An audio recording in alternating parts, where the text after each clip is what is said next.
Chapter 197. On the way to Siping City, Artoria, who had been in a coma after using the Sword of Promised Victory, woke up once again. After asking about the current situation, especially after learning that the other three sword-bearers who had saved her were left at the core of the battlefield and most likely wouldn't be able to come back alive, Artoria was so moved that she shed 2 drops of hot tears. This made Long Yu's heart tremble, as if his heart had been knocked by something. Outside the ruins of Siping City, the sword-bearers who had already received orders from Yinjing City were sitting in 3 hover cars, waiting for Long Yu's hover car on the way. As soon as they saw Long Yu's hover car appear, 2 of the 3 hover cars immediately flew behind Long Yu to protect his back, while the remaining 1 blocked in front of Long Yu, opening the way for him. These 3 hover cars protected Long Yu's hover car in the core position, as if they were protecting a politician. Don't waste time. Return to Yinjing City at full speed. A deep and cold male voice came from the speaker of the hover car. This was a communication from another hover car. It seemed that this person should be the leader of the team of sword-bearers, the spirit sword-level sword-bearers. Under the protection of the 3 hover cars, the convoy had been moving forward very smoothly, although there were many Yuan coveting this seemingly juicy piece of meat along the way. However, most of the Yuan speed couldn't keep up with the speed of the hover cars, and the Yuan that could keep up with the speed of the hover cars were all killed by the sword chi of the sword ladies of the spirit sword-bearers. In less than 3 hours, the convoy arrived at Shanhai Pass, the entrance to what was once the world's #1 pass in China. After passing Shanhai Pass, they would be able to reach Yinjing Bay City in another 300 kilometers or so. It could be said that once one crossed the Shanhai Pass, one would gradually enter the territory controlled by the human sword-bearers. The area within a radius of 300 kilometers from the Yinjing Bay City was basically under human control. There were very few Yuan in that area. Even though there would be Yuan risking his life to barge into that area from time to time, it was impossible for Yuan to survive in that area for too long under the high-intensity patrols of the sword-bearers. However, this did not mean that it was impossible for something unexpected to happen. Some of the stronger Yuan would occasionally barge into this area and carry out anti-cleaning killings against the sword-bearers. Not good, I can feel it. A U-level Yuan is approaching us. It was the 4 Elephant King, Li Yuanba.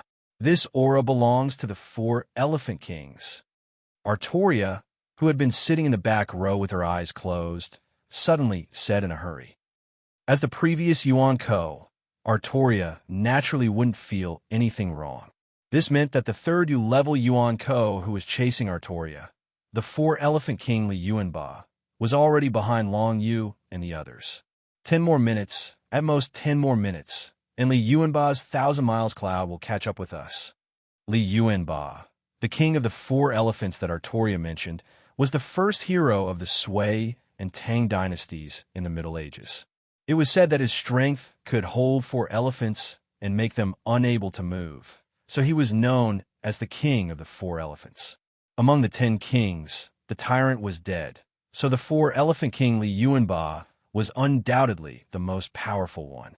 This was a U-level Yuan who walked the path of ferocity. In the entire convoy, almost no one could stop this 4 Elephant King Li Yuanba. Long Yu quickly relayed Artoria's discovery to the spirit sword-level swordsman through the communication system. After the other party heard the whole news, he fell into a long silence, as if he was thinking about how to escape from Li Yuanba's pursuit. Long Yu kept biting his knuckles. In his heart, he already had a whole set of escape methods, but he needed the cooperation of these NPCs. The problem was that the commanding authority was not in his hands, and he could not command these NPCs at all. He also did not dare to tell his plan to the spiritual sword-level swordsman, because his plan was very simple, and that was to let these NPCs die, using their deaths in exchange for his own life. Changsheng, stop with your team and the hover car, and attract Li Yuanba's attention.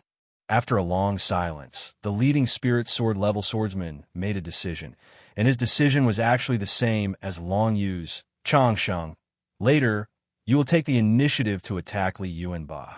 Li Yuanba's brain isn't working well, he will definitely chase you. Then drive the car and run in the opposite direction. Desperately run, desperately hide.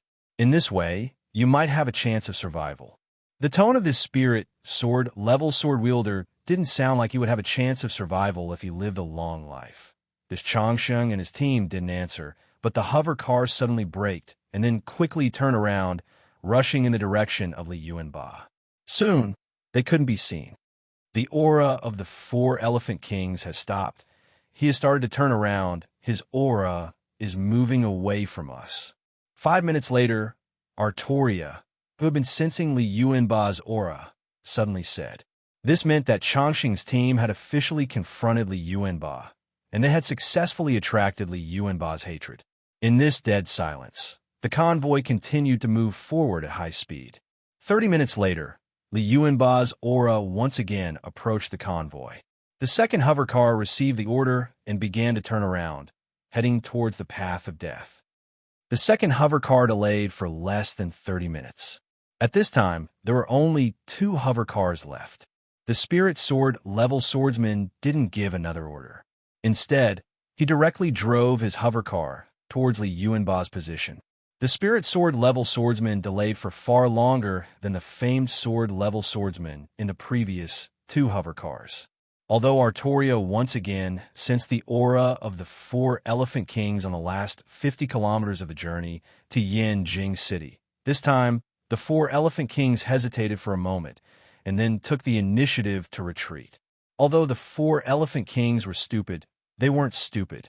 Years of fighting with human swordsmen told him that it was a very stupid thing to approach within 50 kilometers of Yanjing City alone.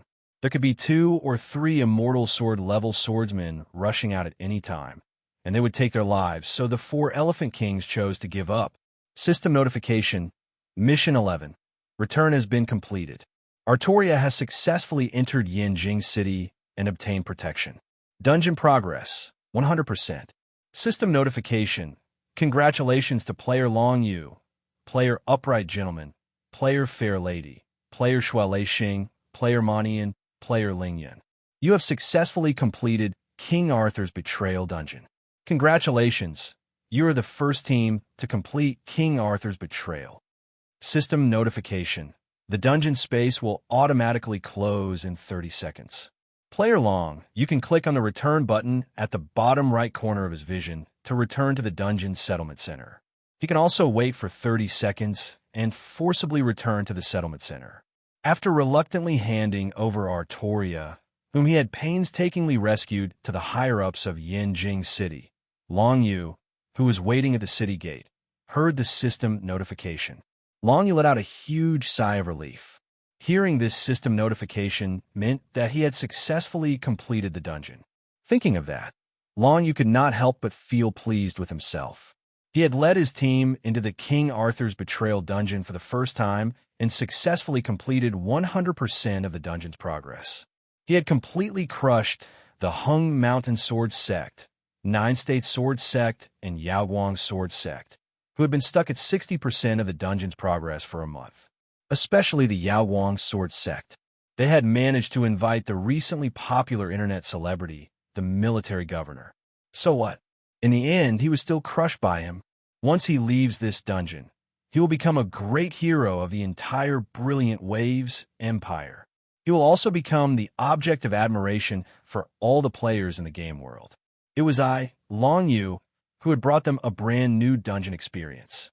It was he, Long Yu, who had used his great strength to achieve something that those good-for-nothings could not even achieve in a month.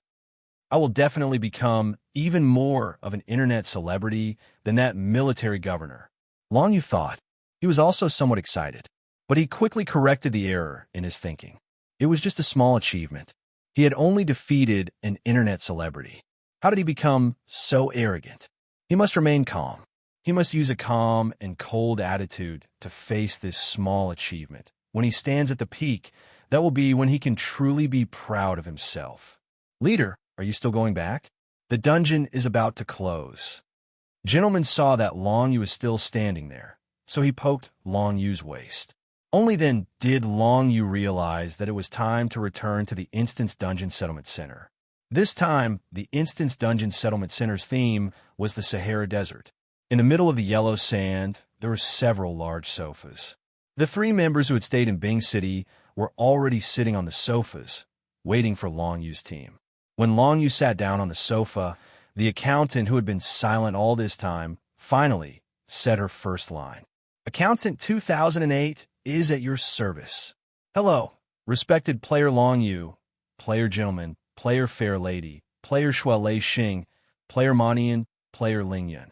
Your dungeon, King Arthur's Betrayal, has completed the statistics. Do you want to begin settlement? You can also choose to enjoy the scenery here. Our settlement center's theme today is Sahara Desert. No need. Please begin settlement directly." Long Yu was eager to know his dungeon's rating. This was because Long Yu had just remembered that if he wanted to open up the hidden dungeon as a regular dungeon and receive the cheers of everyone, completing 100% of the dungeon's progress was not enough. The most important thing was to obtain an S rating. Okay, beginning settlement. Main Mission 1 completed. Main Mission 2 completed. Main Mission 11 completed. Side Mission completed. Total time taken: 7 hours, 16 minutes, 34 seconds. Beginning mission comprehensive evaluation. Evaluation criteria: unknown. Evaluation result: F. What? Only F class? Are you guys making a mistake? We fought so hard. How can we only get an F rating? And this evaluation criteria, what the hell is this? You better tell us, or else I will go to bat and complain about you. When Shuelei Xing heard that he only got an F rating, he immediately flew into a rage. What a joke. He had fought for more than 7 hours, and he only got an F rating? Shut up. Shuelei Xing, F is F. Long Yu pressed Shuelei Xing down. Also, before the opening of a hidden dungeon, the evaluation criteria are unknown. This is common knowledge.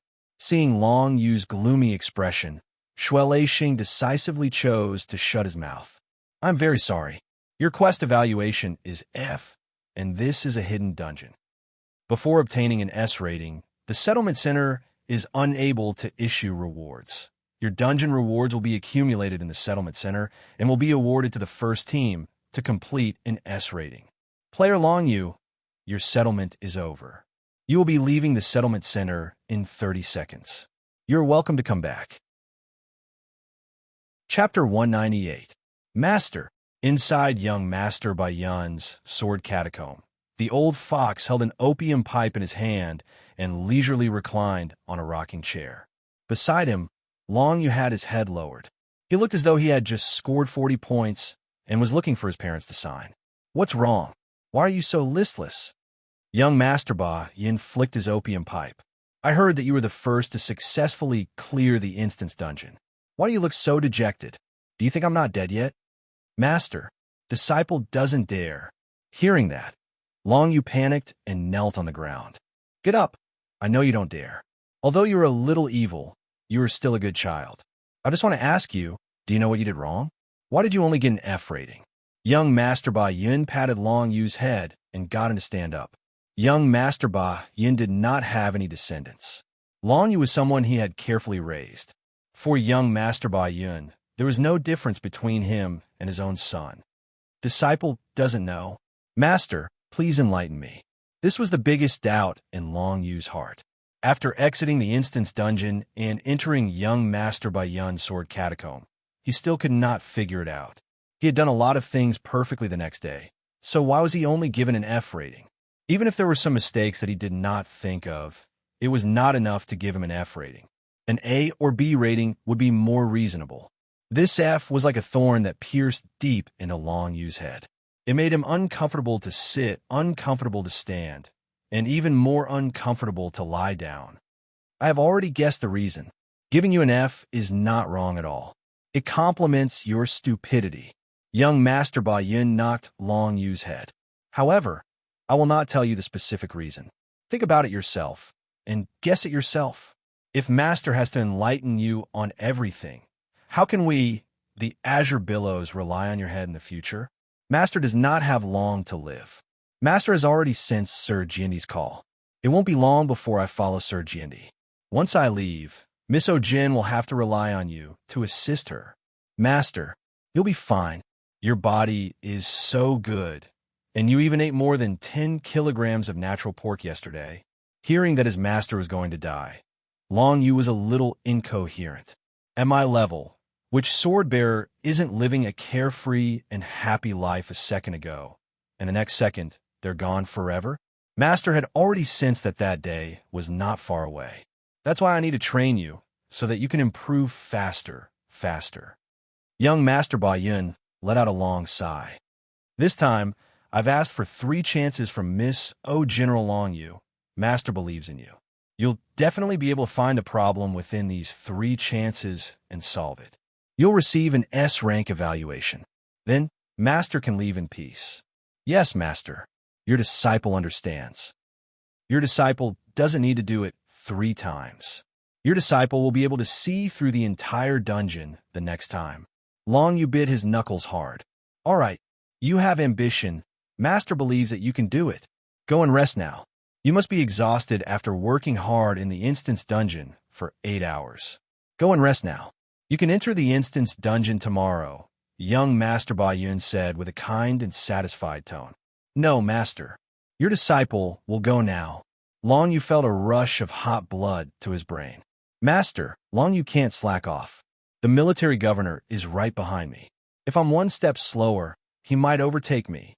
Long Yu heard that the military governor triggered a G&D level mission. He definitely triggered an Emperor's Sword level mission in the instance dungeon. However, I didn't even see the shadow of a G&D level mission. Your disciple is not as good as the military governor. After Long Yu returned to the game and received the news that the military governor triggered a G&D level instance dungeon, he instantly felt like he had lost his soul. He became even more depressed. At the beginning of this chapter, Long Yu's dejected expression was mostly due to the fact that the commander had triggered the Sword Emperor level mission, not because of that F, but because the commander had triggered the Sword Emperor level mission. This made Long Yu feel like he had completely lost to the military governor. Before this, Long Yu had always thought that he was the leader of the new generation in the game, just like O Jin from 10 years ago and Yao Guang from 20 years ago. Him? The military governor? My good disciple, you don't have to worry about that person. Even 3 military governors added together can't compare to you. Young Master Ba Yun suddenly laughed 3 times after hearing Long Yu's words. When a military governor triggered a G&D level mission, Master thought that the military governor was an interesting fellow. However, Yao Guang's sword faction just received news that the military governor's second entry into the dungeon was still stuck at 60%. I heard that this time's dungeon was completely under the command of the military governor. This fellow is just a lucky bastard. He is no match for you. Go to sleep in peace. Clear your mind and fight again tomorrow, understand? Yes, Master. Hearing that the military governor was still stuck at 60%, Long Yu instantly perked up and felt much more comfortable. Humans were like this. When they suddenly heard that the person who had been pressing down on them for a long time had scored in the 20s, they would instantly feel that they had improved by 20 places. On the forum, the situation where the military governor's G&D level mission dominated the discussion gradually became balanced. The discussion regarding the great waves of the sea was now on par with the G&D level mission. On one hand, it was because the topic had gradually calmed down after the eruption phase. On the other hand, the Great Waves of the Sea's latest dungeon progress was announced on the forum. The Great Waves of the Sea's clearers entered the dungeon for the first time, but they had already cleared the dungeon and obtained a B-rank dungeon rating. This was a dungeon that other sects have been stuck at 60% for a month, but the Great Waves of the Sea actually cleared it on their first attempt. As expected of the Great Waves of the Sea, the Great Waves of the Sea is truly the best in the world. The difference between the Great Waves of the Sea and 9 state sword factions is 10 Yaoguang sword factions was endless.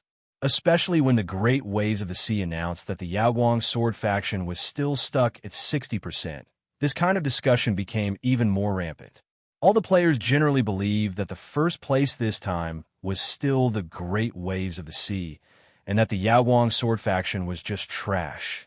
Military Governor was just lucky Military Governor was just a mediocre internet celebrity. Military Governor did not have any strength at all. The strongest player of the new generation should be the great waves of the sea's dragon feather, and so on. Wave after wave of comments flew on the forum, and the haters began to spit at the military governor. However, the quality of the haters in this era was very good. They never spat about dirty topics such as parents, organs, and so on. Instead, they used data and facts to slap the face of the military governor. However, from another perspective, this was a more severe blow to the military governor. When haters spat about other people's parents and organs, it would only make the bystanders feel disgusted. However, when they spat out data and facts, the bystanders would completely believe what the haters said. For a time, the popularity of the military governor on the forum quickly turned from red to black. If Gahan did not do anything to respond, his great future as an internet celebrity would become black. So, what was Gahan doing at this time? As the best way to solve the problem, Gahan was, of course, in a meeting. The founding father taught us to use collective wisdom when we encounter difficulties. What was a better way to gather collective wisdom? Of course, it was a meeting. In the conference room of the Yaoguang Sword faction, all the members of the strategy team, including Gahan, were sitting in their seats. Among the 6 of them, Steel Centipede was the most emotional. He could not stop waving his fists, kicking a chair, and cursing. The Yu siblings, who were slightly better than Steel Centipede, sat in their seats with gloomy expressions. They stared at Gahan, who was sitting opposite them, as if they wanted to question Gahan. Magic Pen was very calm. He focused on the information in his hands and did not even raise his head. The happiest one was Hong Yu. She was focused on taking care of her nails, using vermilion nail polish to draw cute hearts on her nails. The atmosphere in the conference room was very strange, and the source of this strange feeling was the commander of this dungeon, Guhan. At the last moment of Artoria's battle, he sacrificed all his strength to destroy the Third Reich, the Nazi king's ship, until it only had one main cannon left. At this time, if Gahan commanded the team to destroy the remaining main cannon, they would be able to destroy all the combat power of the Third Reich. They would be able to save Artoria and continue the mission. But Gahan told everyone to retreat. Yes, that's right. Retreat. They immediately retreated from the exit of the Marauder's dungeon and ended the dungeon on the spot. After forcing everyone to leave the dungeon, Gahan did not explain anything along the way. He only asked everyone to return to the Yaoguang Sword faction's encampment and said that he had a meeting. Then, this strange atmosphere had been maintained until now. Chapter 199. Yo, everyone is waiting here. After waiting in the conference room for about 20 minutes, Yaoguang suddenly pushed open the door to the conference room and appeared in the room. Yaoguang sat on the chairman's seat, then glanced at Gahan and smiled. Mr. Military Governor, you call me here to have this meeting. What's the matter? It's not a big deal. There are just some things that need to be dealt with. Gahan stood up and suddenly bowed to Yaoguang. Then, he bowed deeply to all the members. Mr. Military Governor, what are you doing? Gahan was stunned, then quickly held onto Gahan's waist. Everything was fine. What are you doing? Mr. Yaoguang, everyone, I, Military Governor, am bowing to apologize to you. Gahan sounded very sincere. Apologize? Now you know how to apologize. Steel Centipede exploded when he heard Gahan's apology. What's the use of apologizing now? You should have commanded us to rush forward and rescue Artoria, then continue leading us to complete the dungeon, instead of apologizing to us here. We don't need it. Sigh. Military Governor, you really don't need to apologize for this. I have also read your dungeon report. Although I'm not sure why you chose to retreat at that time, I believe that, Military Governor, you must have sufficient reasons to do so. I believe in you. You don't need to apologize. Yaoguang's words were very considerate, as if he did not blame Gahan's choice to retreat at all. Steel Centipede, you misunderstood. Gahan glanced at Steel Centipede, then at Yaoguang. Mr. Yaoguang, you also misunderstood. My apology is not for the choice to retreat just now, but for the big words I said. A boast? Yaoguang was stunned. He didn't know what kind of boast Gahan had said. Before entering this instance dungeon, I told everyone that I am confident that we can push the dungeon's progress to at least 70%. As long as everyone listens to my commands, we will definitely succeed. At this point, Gahan bowed again. I'm sorry, I broke my promise. This time, I didn't even reach 60% of the progress. I apologize for my big words. Gahan's apology made everyone look at each other. They had no idea what Gahan was up to. I apologize for saying that we can achieve at least 70% progress. Now, I want to say something to everyone. Gahan naturally returned to his seat and looked around. Next time, our instance dungeon progress will be at least 100%. What? What? Gahan's words made the meeting room restless again. This guy had just apologized for 70%, and now he was talking nonsense about achieving 100%. Where did he get his confidence from? Except for Hong Yu, who maintained absolute calmness, everyone, including Yao Guang, had different expressions. No one knew what they were thinking. Good, Mr. Military Governor. Suddenly, Yao Guang began to applaud. However, only Yao Guang was applauding. The others looked confused, which made Yao Guang's loud applause sound monotonous and awkward. However, Yao Guang didn't seem to care about the awkward applause. He continued to applaud, and the applause grew louder. Hong Yu suddenly laughed. After Yao Guang's applause, she also applauded. Moreover, the applause suppressed Yao Guang's momentum. After Hong Yu, Magic Pen also began to applaud. Magic Pen's applause was very rhythmic. Every slap seemed to be hitting an unknown beat. What is going on? Seeing that everyone in the conference room began to applaud inexplicably, even the Yu siblings began to applaud. Steelman involuntarily began to applaud along with everyone, and because his palm was the largest, he was the one who applauded the loudest among the six. In the face of this inexplicable yet unusually loud applause, Gahan couldn't help but feel some respect for Yao Guang.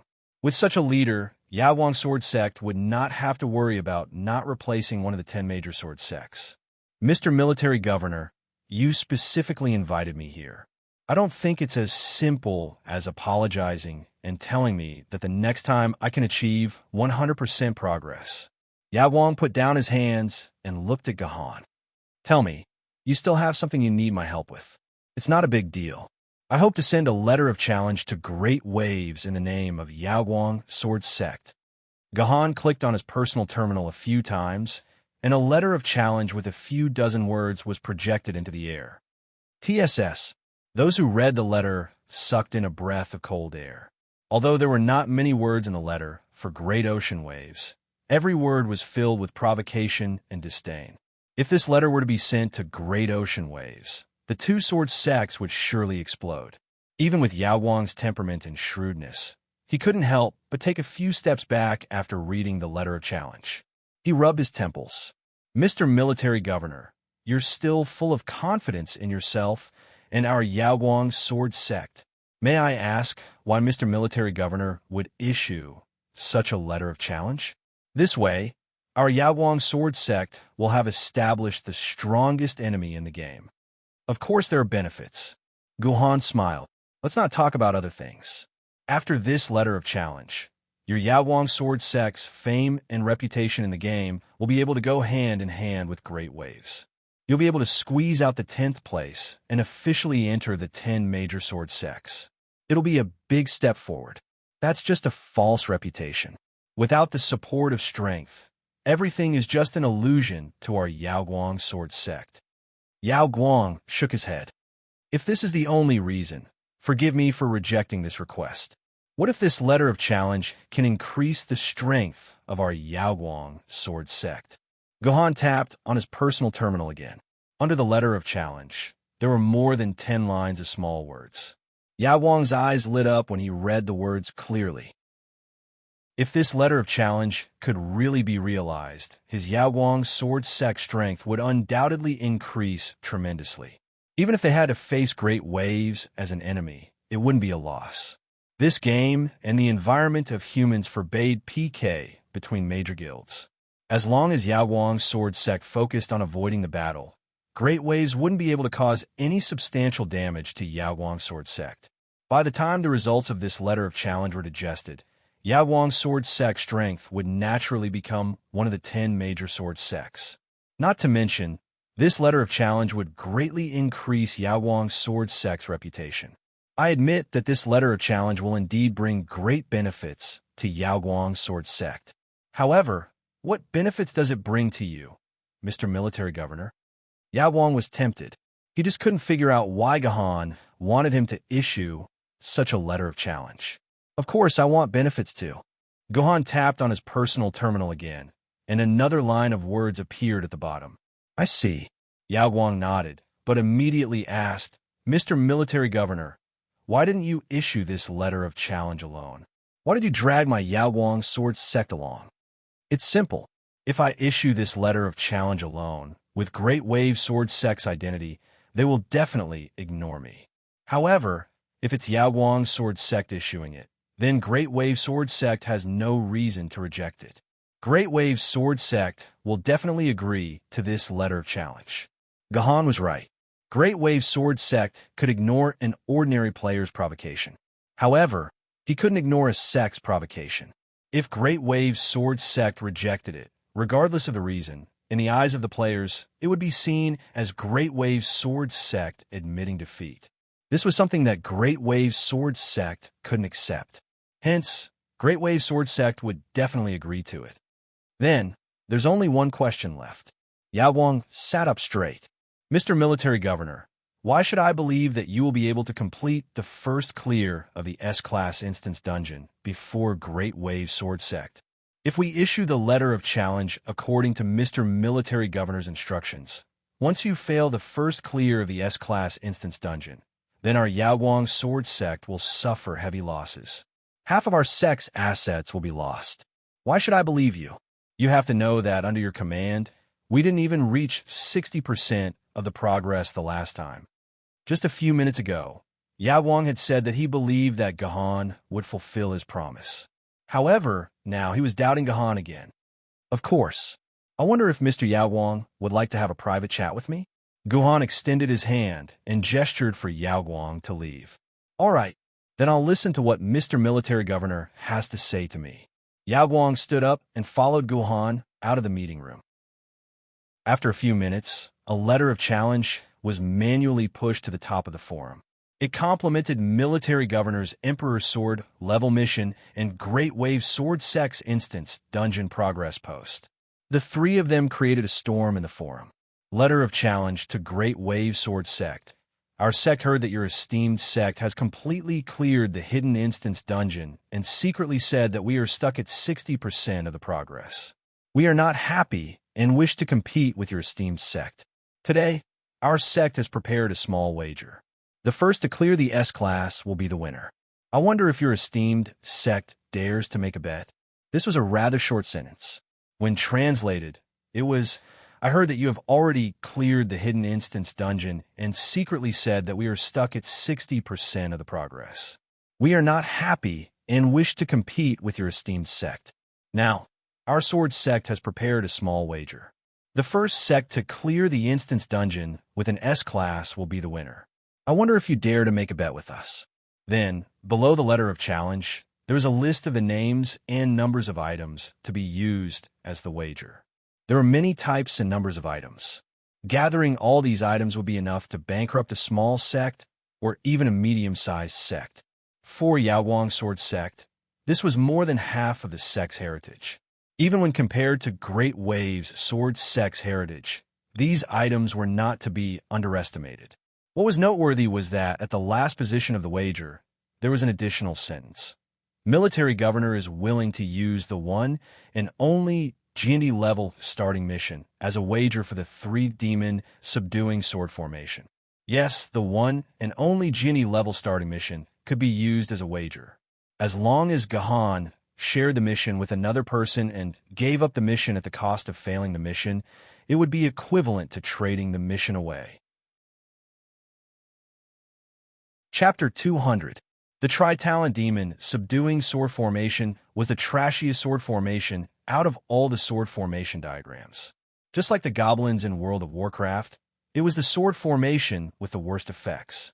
Even so, The tri-talent demon subduing sword formation was something that could make a sword wielder fight for it with everything they had.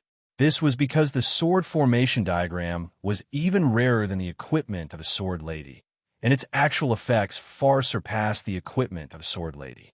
Up until now, there have been a total of 5 sword formation diagrams in the game. Out of these 5 sword formation diagrams, 3 of them had already disappeared. The remaining one was definitely in the hands of the billowing storm sword sect. There were only 2 of them left in the entire game, so one could imagine how precious this sword formation diagram was. That was why Gohan had used his Emperor Sword level mission as a bet with the billowing storm sword sect. Otherwise, there would not have been anything that could match this tri-talent demon subduing sword formation diagram. The question was, what was the use of this sword formation diagram? Could it be compared to an Emperor Sword level mission? First of all, there were 2 ways to use the sword formation diagram.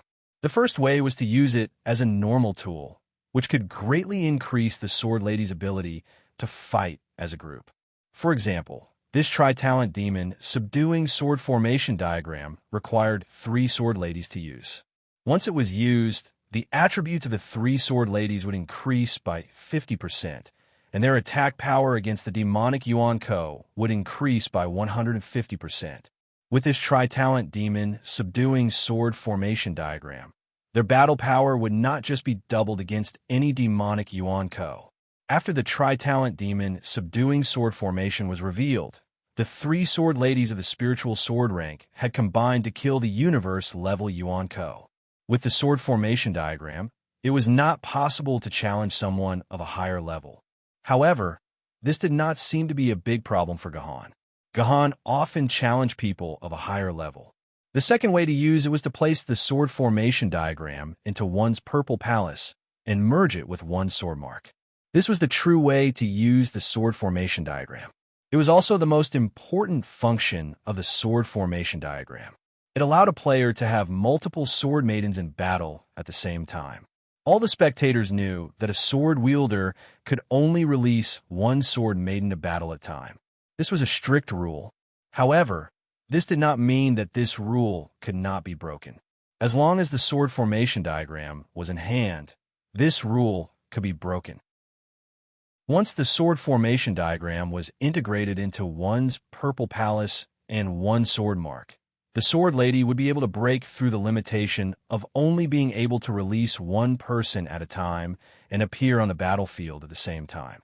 Using the Trinity Demon subduing sword formation as an example, after Gohan placed the sword formation diagram into his purple palace, he could at most integrate 3 sword scars into the sword formation diagram.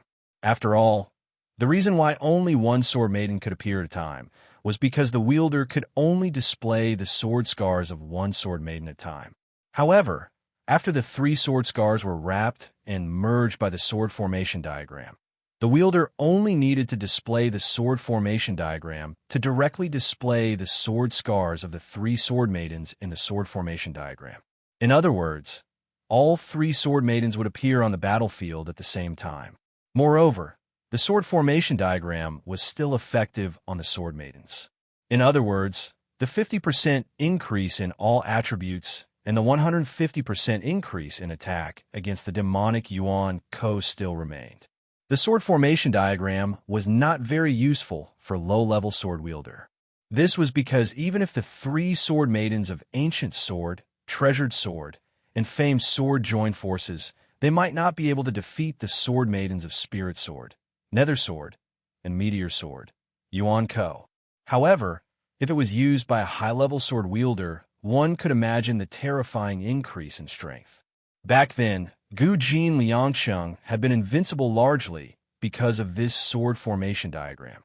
His Immortal Sword Tier, Spiritual Sword Tier, and Famed Sword Tier all enjoyed the boost from the sword formation diagram. Then, they combined their powers to fight, and all the other sword bearers of his generation were completely subdued.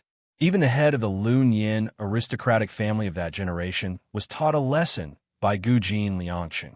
The sword formation diagram played a crucial role in the Battle of Jinling after Gu Jinsheng became an Emperor Sword wielder.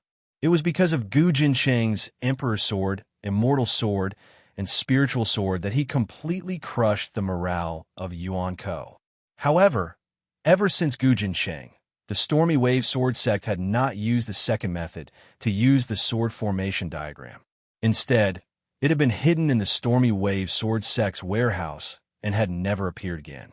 This was because the first method of using the sword formation diagram did not have any restrictions.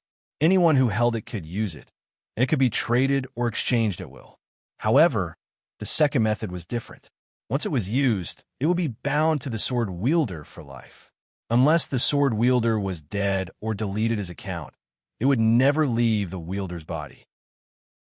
The reason why Gohan wanted to use the Emperor Sword level mission to bet on the sword formation diagram was to prepare for the 8-city sword duel in a month's time. As long as he had the sword formation diagram and the 3 sword maidens fighting together, Gohan had the confidence to challenge famed sword-level sword wielder like Wondrous Pen, who had more than 500,000 sword essences. Otherwise, Gohan would definitely not be able to defeat Wondrous Pen and the others. To Gohan, the sword essence oral liquid reward for the top sword was too far away. At some point on the second day, Ojin appeared in young Master Ba Yun's room. At that moment, young Master Ba Yun was still lying on his rocking chair. There was no change from how he had been talking to his disciple, Long Yu, more than 10 hours ago. Uncle Ba Yun seems to be really old. Ojin saw this and sighed his heart. I just don't know if Long Yu, whom Uncle Ba Yun has nurtured, can take up Uncle Ba Yun's burden. Sect leader, you're here. Seeing Ojin walk to his side, Ba Yun struggled to get up, but was pressed back down by Ojin. Uncle Ba Yun, this is your house, not the golden hall of the sect. I'll call you Uncle Ba Yun like before. You can call me Little Ojin like before. All right, Little Ojin is good. Little Ojin is good, so intimate. It's like when you were young, when D-Zun was still alive. I called you Little Ojin, and you smiled so happily. But it's been 3 years. I haven't seen Little Ojin smile from the bottom of your heart for 3 years, young Master Ba Yun said intermittently. Uncle Ba Yun. Ojin touched the armrest of young Master Ba Yun's rocking chair. The rare emotion in her voice faded, and she once again returned to her cold and resolute tone. Why have you called me here? Yes. Young Master Ba Yun nodded. It's rare for me to sleep peacefully for more than 10 hours. When I woke up, I found out about Yao Guang's Sword Faction's letter of challenge. May I ask, sect leader, how do you plan to deal with Yao Guang's Sword Faction's letter of challenge? Deal with it? Do you even need to ask? Ojin laughed coldly. When have I, the great waves of the storm, retreated in the face of such provocation? Since Yao Guang's Sword Faction has sent such a huge fortune in an Emperor Sword mission to me, why wouldn't I accept it? Wouldn't that be letting down their good intentions? But sect leader, the bet includes D-Zun's 3 talents, Demon Suppression, Sword Formation. Ba Yun coughed and said with difficulty, I know, so what? An Emperor Sword mission is worth our 3 talents, Demon Suppression, Sword Formation. Ojin said firmly. Uncle Ba Yun, what do you want to say to me? Could it be that you want to persuade me to reject this letter of challenge? No, we, the great waves of the storm, are already standing at the top of the mountain. We can only stand there and not take a step back. Of course, we can't reject this letter of challenge, but Ba Yun, I have a bad feeling about this. This time, I'm afraid impossible, we will definitely win this battle. Ojin then asked, Uncle Ba Yun, your disciple Long Yu is not bad. He has already passed 100% progress. Although it's a little disappointing that he only got F this time, he's not far from S. Don't you have confidence in your disciple? It's interesting. A few hours ago, I was still here telling that child Long Yu that 3 military governors cannot compare to one Long Yu. But now, I feel that this person is a little unfathomable. He doesn't seem like an 18-year-old at all. Instead, he's like an 81-year-old old man. Why? Ojin's eyes lit up and immediately asked, didn't he not even pass 60% last time? I'm afraid all of us old fellows have been deceived by that little fellow. That little fellow has probably already seen the correct path, while my dragon feather is still spinning in a daze. So, I hope that Sec Master can slow down and wait for me to instruct my dragon feather before starting this gamble.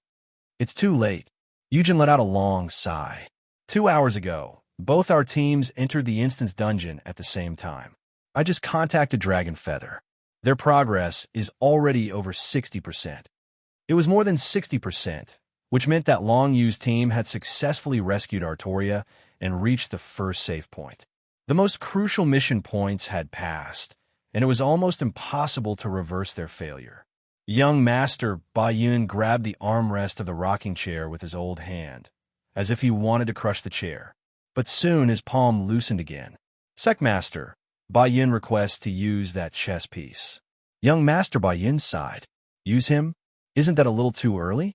Uncle Ba Yun, you should know better than me how much effort we've put into inserting him. Ojin was a little hesitant. Sec Master, as long as the chess piece is careful, it won't be exposed. Even if it's exposed compared to the tripartite demon subduing sword formation and the Emperor sword level starting mission. What is this chess piece? I understand. Uncle Ba Yun will handle this matter. I still have other things to do, so I'll take my leave first. After Ojin finished speaking, he left young Master Ba Yun's sword grave with crisp footsteps in his high heels. Let's rewind time to 2 hours ago. According to the agreement between the Stormy Waves sword faction and the Alcade sword faction, both parties entered the instance dungeon at the same time under the watchful eyes of the two sword sections. Then, both teams rushed into Terminal T3 at almost the same time. Then, they rushed out at high speed, found Ardwolf, and defeated Suda. At this stage, both teams' steps in the instance dungeon were exactly the same. However, in terms of time, the Storm Sword sect was 3 seconds faster than the Yaoguang Sword sect. This was not because of Gahan's command, but because of the strength of both sides. The Storm Sword sect was indeed strong. Moreover, after finding out about this bet, Long Yu had practically pulled out all of his abilities to command this battle. He wanted to create a result that the Admiral would never be able to surpass in his lifetime. After saving Ardwolf, Long Yu immediately asked Munyon to carry Ardwolf on his back. The entire team rushed into Terminal T2 without hesitation. They did not waste even a second. However, on the other side, Gahan's team stayed in the parking lot of Terminal P2. For a whole hour, they did not move a single step towards Terminal T2. Chapter 201. An hour ago, after killing Shuda, Steel Centipede took the lead and was about to rush into Terminal T2 like Dragon Feather and the others, but Guhan grabbed his collar. He even asked, Steel Centipede, what are you going to do? Save Artoria? Of course. We have to be quick. We can't let the great waves of storm get ahead of us. Steel Centipede said loudly. His whole body was filled with the desire to defeat the great waves of Storm Sword sect. Don't worry.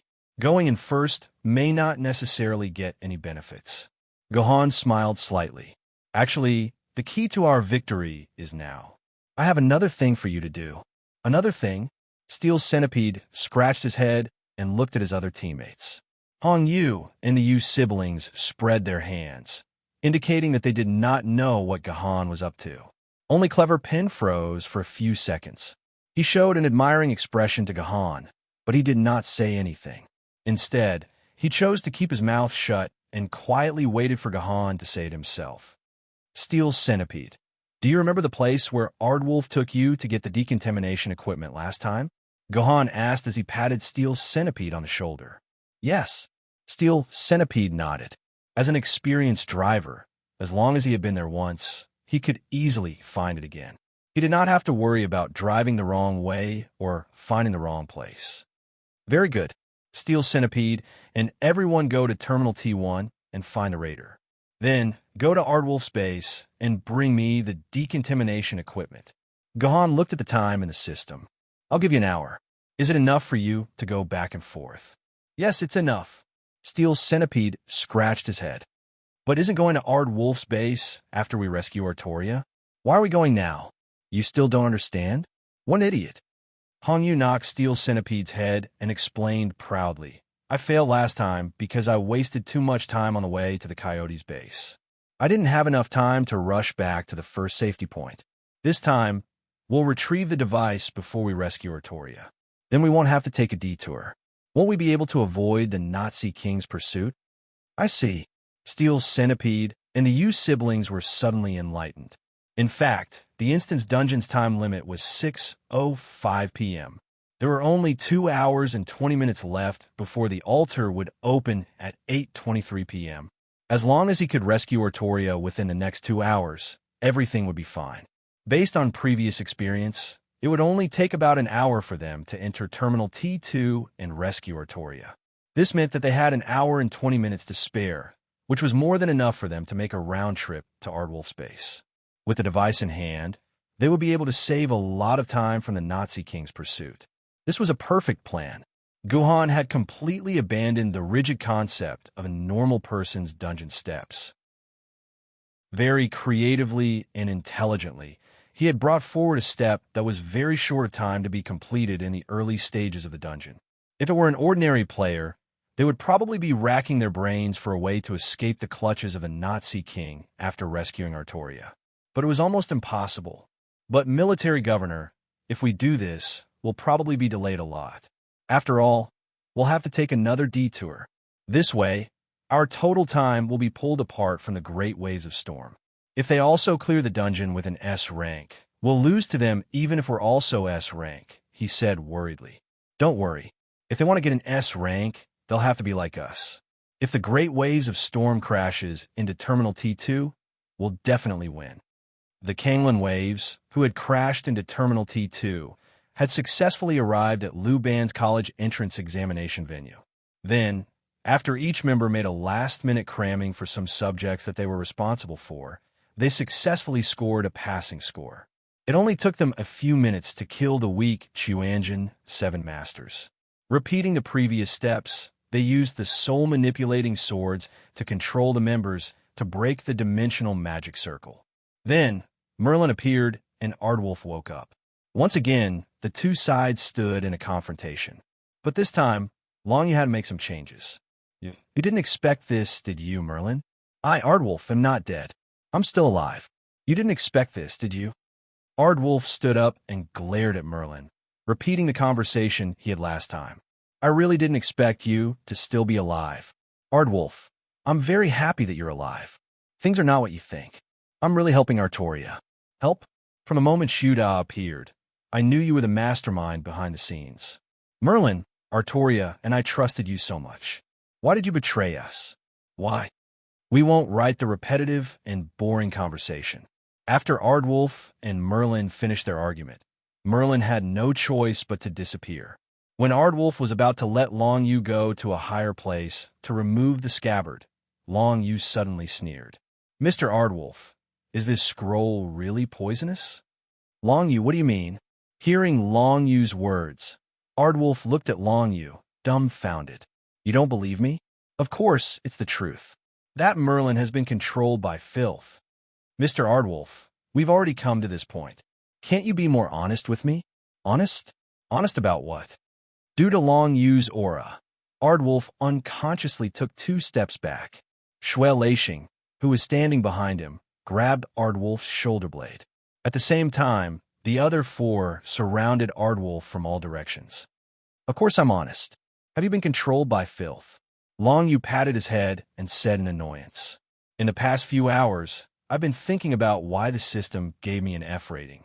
Although my steps weren't flawless, they were perfect. Even if I missed some key steps and couldn't get an S rating, getting an A or B rating should be a matter of course. What are you talking about? I don't understand what you're saying. Sweat began to appear on Ardwolf's forehead. It's okay. You don't need to understand what I'm saying. Just listen. A strange expression appeared on Longyu's face. That's exactly what I want. If I could get a grade F, then I, Longyu, am wrong. I'm very, very, very wrong. I'm wrong from the most fundamental point of view. Then, what is the fundamental point of this dungeon? Of course, it's to rescue Artoria and bring her back to Swallow Capital City. Longyu paused. To bring Yuan-Ko Artoria, who has been controlled by filth, back to Swallow Capital City. But if I don't bring back Artoria, who is broken free from the control of filth, and is completely controlled by it, wouldn't I be fundamentally wrong? Long Yu suddenly turned around, grabbed Ardwolf's head, and pulled him in front of him. He stared into Ardwolf's eyes. In other words, since I got an F rating, it's because I brought back Artoria, who is still controlled by filth. Am I right? Mr. Ardwolf, who is also controlled by filth. No, you're crazy, Dragon Feather. I'm not controlled by the filth. You promised me that we would save Artoria together, Dragon Feather. Ardwolf still clenched his teeth, refusing to admit that he was controlled by the filth. If I'm really controlled by filth, this is my territory. Why would I drag you guys into it and cause more trouble? Well then, Mr. Ardwolf, do you dare to do one thing? Long Yu grabbed Ardwolf's head and pointed to the hilt of the sword that Ardwolf had ordered him to remove. Mr. Ardwolf, I'm afraid the reason you spent so much effort to trick us into coming here was to find a normal person to remove the scabbard, right? That scabbard. I'm afraid you guys who are controlled by filth can't even touch it. At the very least, it's a taboo for those below the level of flood, Yuan Ko. Am I right? If Mr. Ardwolf has been freed from filth's control, then why don't you touch the scabbard yourself? Do you dare touch it? Sigh. Even this point has been exposed. Mr. Longyu, I'm afraid it was my biggest mistake to ask you to come here. Ardwolf smiled bitterly and finally gave up on the meaningless pretense. Yes, you're right. I deliberately tricked you guys into coming here. I wanted to find a fool, but I didn't expect to find a smart guy like you. I worked so hard to pretend to be unconscious for dozens of minutes. I even lost Shuda's life. What bad deal. At the same time, in the parking lot of P2, the rest of the team got into Steel Centipede's raiders and went to Ardwolf's base to look for the removal equipment. Guhan sat silently on the spot, guarding against the filth of Ardwolf. Mr. Military Governor, why are you still here? Ardwolf slowly woke up. Why aren't we going to save Artoria? Mr. Military Governor, we don't have much time. It's okay. My teammates have already gone to save Artoria. They entrusted me to protect you here. Mr. Ardwolf, without your secret base, even if we rescue Artoria, we can't remove the filth from her body, can we? Chapter 202. Of course, Gohan's teammates did not go to Terminal T2. They went to Ardwolf's base to get the filth removal equipment. Gohan was just deceiving Ardwolf and him. Less than 3 minutes later, the sound of a roaring engine rang through the parking lot. It was Steel Centipede driving the Predator back. Seeing Steel Centipede and the others getting off the Predator, Ardwolf stood up in surprise. He pointed at Gohan's nose and asked, "What do you mean? Didn't you say they went to Terminal T2? It's okay. Calm down." Gohan pressed Ardwolf's finger. They are indeed going to Terminal T2, but before they go to Terminal T2, they have to go somewhere else. For example, to get something that can help you return to normal. Speaking of this, Han Yu cooperated and removed the filth removal equipment from Ardwolf's base. Gohan took the equipment and showed it to Ardwolf. He smiled and said, "You should be very familiar with this thing. It's okay. When I remove the filth from your body, you will return to normal." "No, I am normal. I don't need to remove any filth." Ardwolf was so scared that he took a step back, but he immediately pounced on Gohan, trying to snatch the filth removal equipment from Gohan's hand. Unfortunately, with Gohan's movement skills, how could he let Ardwolf touch him? With just a gentle twist, he dodged Ardwolf's attack. Then, Steel Centipede and the others rushed forward and pressed Ardwolf to the ground. "Don't get excited, Mr. Ardwolf. I will help you return to normal right away." Gohan opened the cover of the filth removal equipment and cut his hand. Blood flowed down from Gohan's wrist like a spring and flowed into the filth removal equipment, just like what Ardwolf did last time. "How do you know how to use it?" When the Ardwolf saw how skillfully Gohan used the device, it was instantly shocked. It struggled even more intensely, but when it was suppressed by 5 powerful famed swordsmen, the Ardwolf could not move a single step. It could only watch as the device purified Gohan's blood into a faint yellow serum. Gohan tore open Ardwolf's clothes and found the hole in Ardwolf's chest. Under Ardwolf's desperate and creepy smile, Gohan poured all the pale yellow serum into the hole in Ardwolf's chest. The moment the serum was completely injected, the Aardwolf let out a heart-wrenching cry. Balls of reddish-purple flames burned from the Aardwolf's skin, but strangely, the flames did not burn the Aardwolf's skin. The Yu siblings, who were close to Aardwolf, didn't feel any heat. Instead, they felt a burst of cold. When the reddish-purple flames gradually extinguished from the Aardwolf's body, the Aardwolf gradually calmed down. Gahan looked at the time. It had been an hour since the start of the dungeon. Tell me, what is the right way to save Artoria? Long Yu placed his sword on Aardwolf's neck. If you don't want to be sucked away by the dimensional vortex, tell me how to save the real Artoria. The real way to remove the filth from her body. The real way to remove the filth? Facing the sword on his neck, Aardwolf couldn't help but laugh. It's useless. Do you think I'll tell you why? Hurry up and kill me. Just kill me. I won't kill you, but don't think that I have no way to make you tell me the truth. Long Yu sneered and whispered some instructions to Shui Leixing. Then, he picked up his famed sword and stabbed it into the Aardwolf's stomach. Aardwolf let out a grunt, but it didn't faze Shui Leixing. Instead, sword after sword stabbed into Aardwolf's abdomen. After stabbing more than a dozen times, Aardwolf's blood was basically drained. He was already in a precarious situation. One more strike, and he could return to the dimensional vortex. Captain, it's done. He only has less than 0.5% HP left. If we attack him again, he'll really die, Shui Leixing said. He had used his ancient sword-grade sword lady to stab Aardwolf. That was how he managed to control his HP to 0.5%. 0.5%. That's enough. That's enough. Long Yu stabbed the soul-manipulating demon sword into his body again. Then he extended his soul-manipulating demon hand and stabbed it into Aardwolf's temple. Long Yu's intentions were clear. Since he couldn't hear the truth from Aardwolf's mouth, he would go deep into Aardwolf's soul and interrogate it. Fortunately, Long Yu's ancient sword-grade sword lady had chosen the soul-manipulating demon sword. Otherwise, he really wouldn't be able to do anything to Aardwolf. The success rate of using the soul-manipulating demon sword to control Yuan Ko's soul depended on his own strength and how weak the other party's vitality was. In terms of strength, Aardwolf was a flood dragon. Long Yu, who was also a famed sword grade, did not have absolute confidence in suppressing Aardwolf. That was why Long Yu had Shui Leixing lower Aardwolf's HP to the lowest possible level. Then, he used the soul-manipulating demon hand to control Aardwolf's soul. However, Long Yu couldn't directly read the Aardwolf's memories. He had to get the answers he wanted out of the Aardwolf's mouth one sentence at a time. What reassured Long Yu was that once he was successfully controlled by the soul mastery demon hand, then the Aardwolf's every word would be the truth. Long Yu didn't have to worry about hearing a single lie. Seeing Aardwolf being controlled by his soul-manipulating demon hand, Long Yu couldn't help but feel a little regretful. If he had thought of this last time, or if he had been suspicious of Aardwolf and directly used the soul-manipulating demon sword to control him, perhaps he would have been able to clear the entire S-rank dungeon yesterday, and he wouldn't have had to come here again today. But on second thought, this might not be a good thing.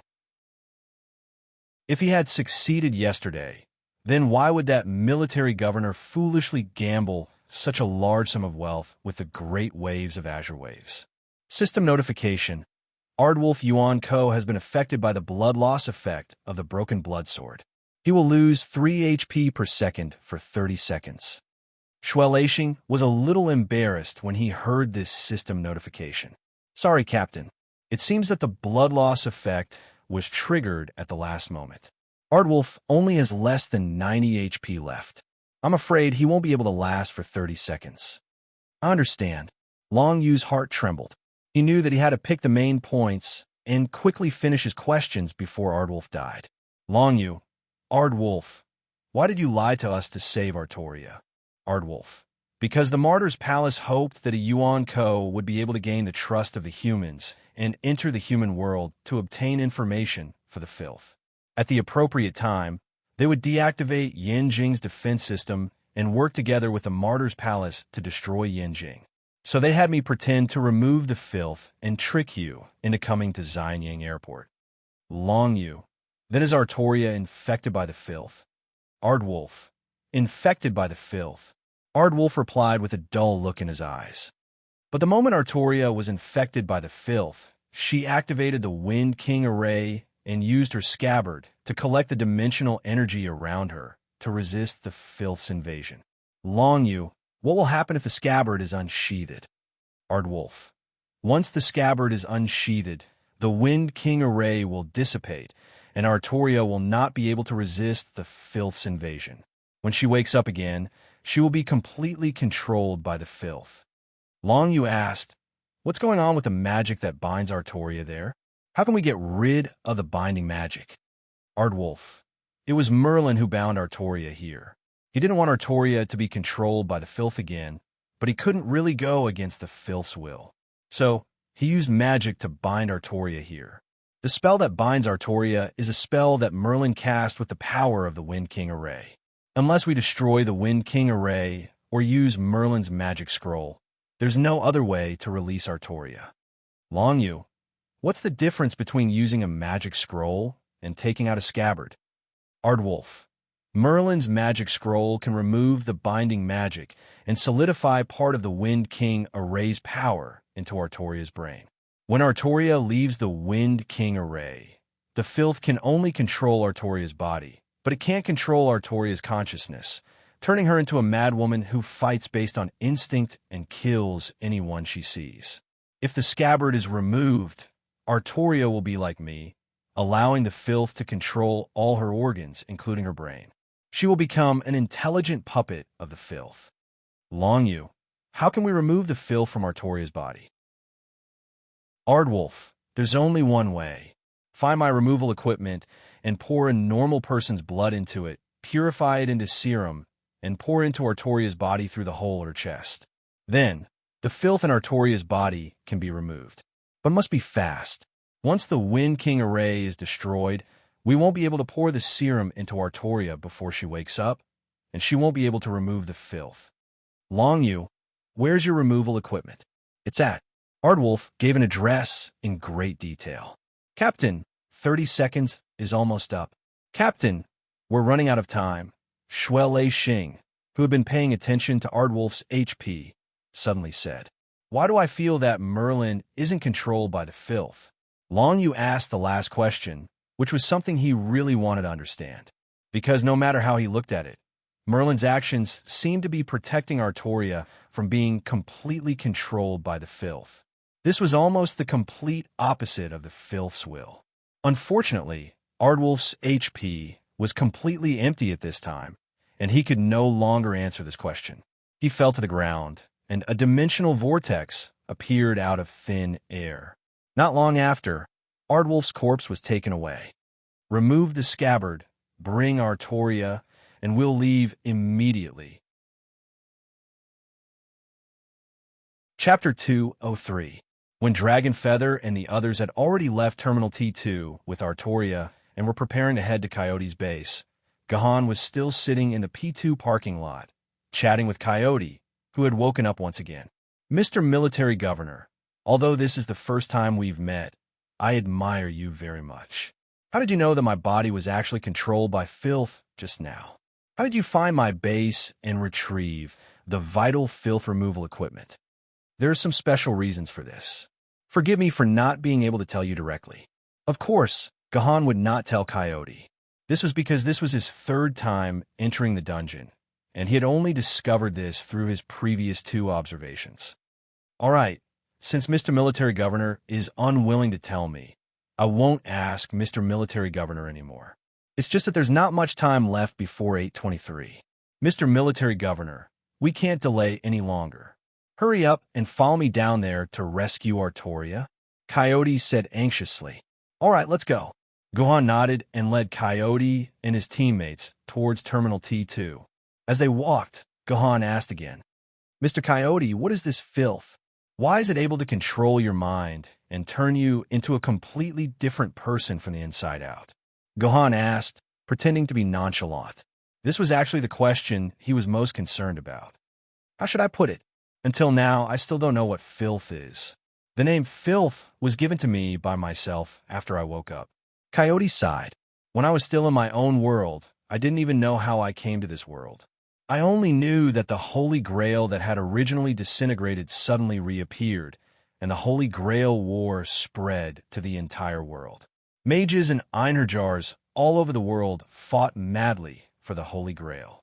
In the end, the Holy Grail was shattered once again, and the black mud that flowed out destroyed the entire earth.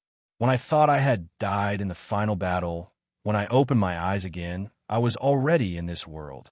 Now that I think about it carefully, perhaps the filth had already silently infiltrated our bodies at the start of the Super Holy Grail War, causing all of us to lose our rationality, and the only thought left in our minds was to seize the Holy Grail.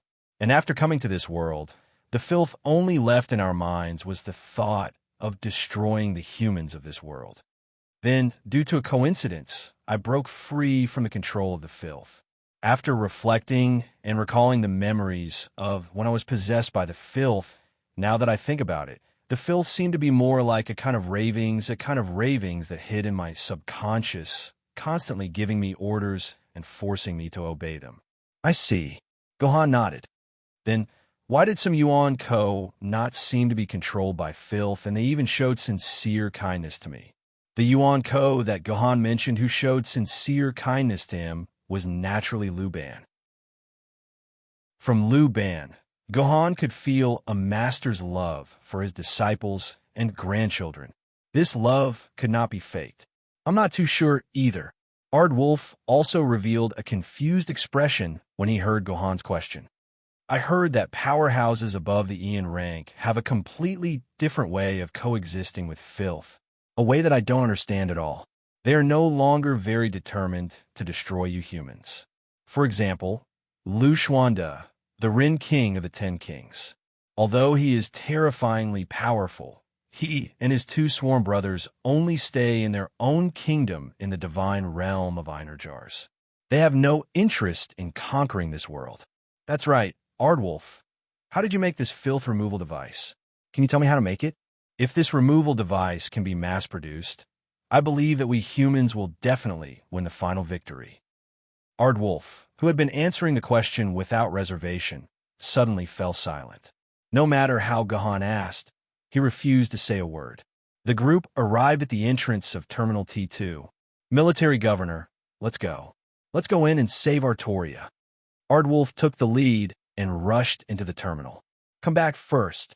You will alert the enemy.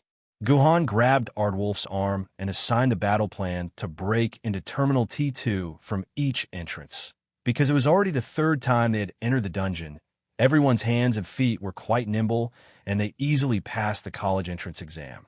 Gohan still passed the history exam with full marks, and the other team members' results also improved slightly. Although it was still the minimum score for the second dungeon, Gohan once again obtained a token of the Juzi sword and a brocade pouch with full marks as a reward. The team successfully defeated the rank-breaking camp. Just like Long Yu's team, they brought Ardwolf into the dimensional altar. However, when Long Yu brought Ardwolf in, Ardwolf was unconscious, but when Gohan brought him in, Ardwolf was completely awake. Artoria, are you okay? Ardwolf called out Artoria's name as soon as he saw her on the altar. He wanted to pounce on her, but Gohan grabbed his shoulder. Do you want to die? Don't you see the dimensional array on the arena? I'm sorry. Only then did Ardwolf notice the mysterious runes around the altar. It was not that he did not know about the existence of the dimensional circle, but his concern for Artoria overwhelmed his attention to other things. After successfully dispelling the dimensional array around Artoria, Ardwolf wanted to rush up again, but he was pulled back by Gohan. In short, Gohan did not let Ardwolf touch Artoria. The reason was that Merlin had appeared. Merlin, how have you been? Seeing Merlin appear, Ardwolf took the initiative to greet him. Ardwolf, you actually came back alive and even brought back reinforcements. Merlin looked at Ardwolf with interest. Not bad. You actually got rid of the filth again. The Martyr's Palace calculated everything, but it still made a mistake. Unlike Long Yu's previous two encounters where Ardwolf and Merlin were full of gunpowder, the Ardwolf that Gohan brought over was talking to Merlin like a friend, without the slightest anger. Merlin. After a very friendly conversation, Ardwolf took a deep breath and said, Merlin, although you're in charge of guarding Artoria, I still want to save her. Please don't stop me, please. Ardwolf, do you know how you could so easily find the human swordsman to send a message, and how you could easily divert the three kings away, allowing the human swordsman to arrive here so smoothly? Merlin slapped Ardwolf's head hard. Use your brain, Ardwolf.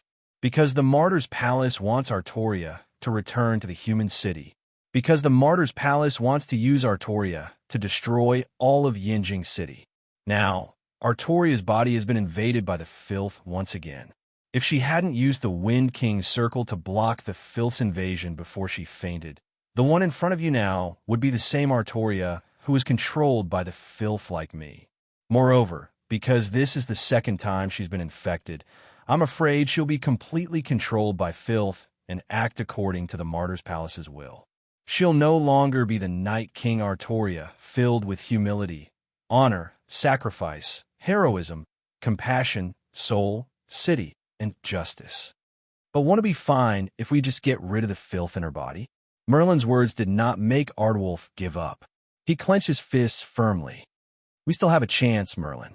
Now that we have the suppression of the Wind King magic circle, my removal equipment, and enough blood supply from the native human swordsman, it's enough, Merlin, enough for us to get rid of the filth in Artoria's body.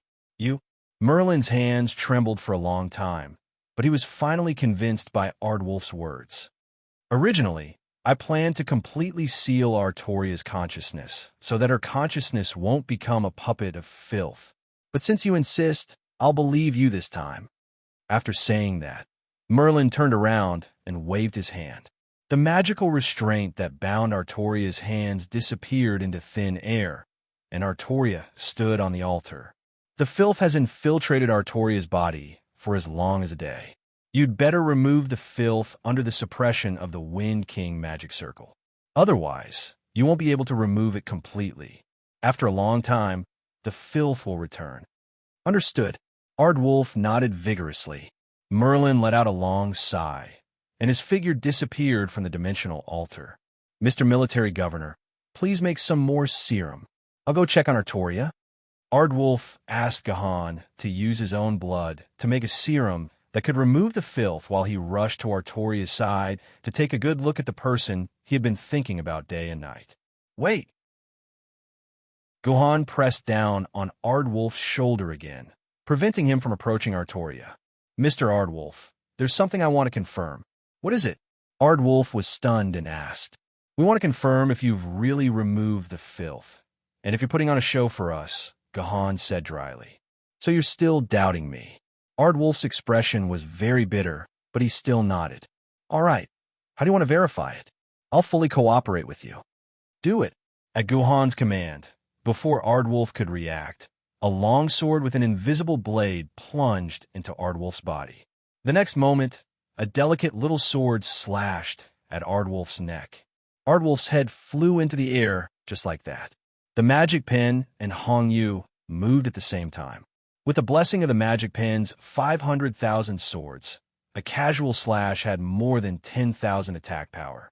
In addition to Hong Yu's final slash, Ardwolf did not even feel the slightest pain before his head was separated from his body. He could not be more dead. I'm sorry, Mr. Ardwolf. We can't lose.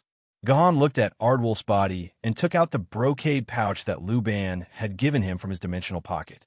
Opening the brocade pouch, there was only a note with a short poem written on it. Samsara collects the filth. The pure body exists in the world.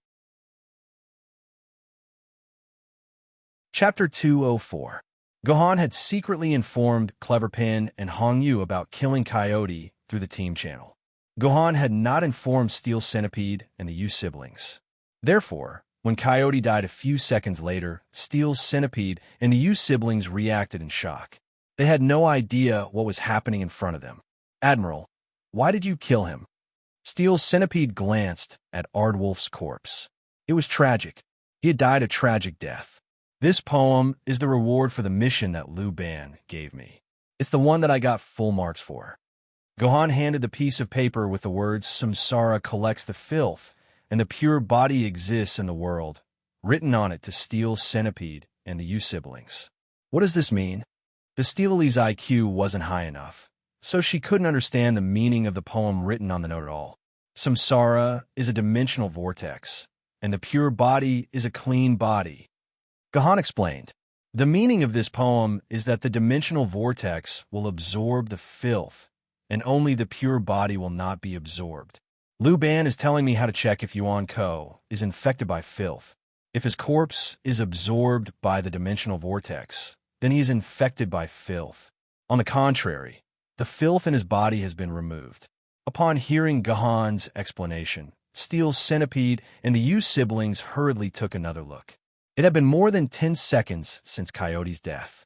His corpse was still splattered with blood, and there were no signs of the dimensional vortex appearing.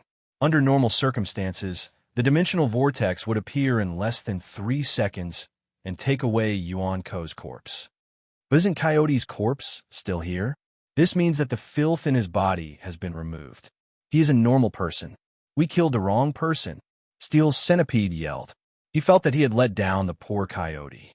If we don't kill him, how will we know if we kill the wrong person? Magic Pen continued Steel Centipede's words.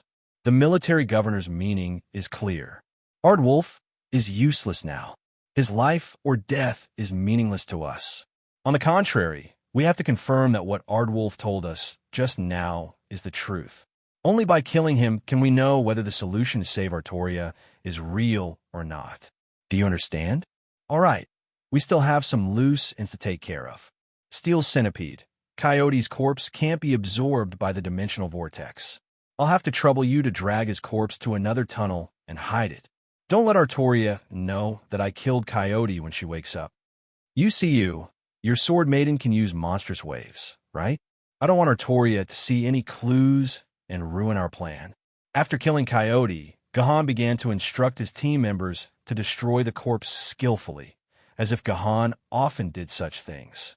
Steel Centipede and UCU, who had been assigned the task, were very unhappy. This was normal. No one liked to destroy corpses. This was the first time Steel Centipede and UCU had done such a thing. In the world of Sword Maiden Online, Yuan Ko would be absorbed by the dimensional vortex after his death, so there was no need to worry about the corpse. Military Governor, there's no need for this. Let's just say that Coyote died in the final battle. Artoria won't know the truth anyway. Steel Centipede began to complain after dragging Coyote's headless corpse for a while. Don't forget, we carry half of the wealth of the Yaoguang sword faction on our shoulders. I don't want to cause the entire dungeon to fail because of this oversight. Even if there's a 1 in 100,000 chance, Gohan said coldly.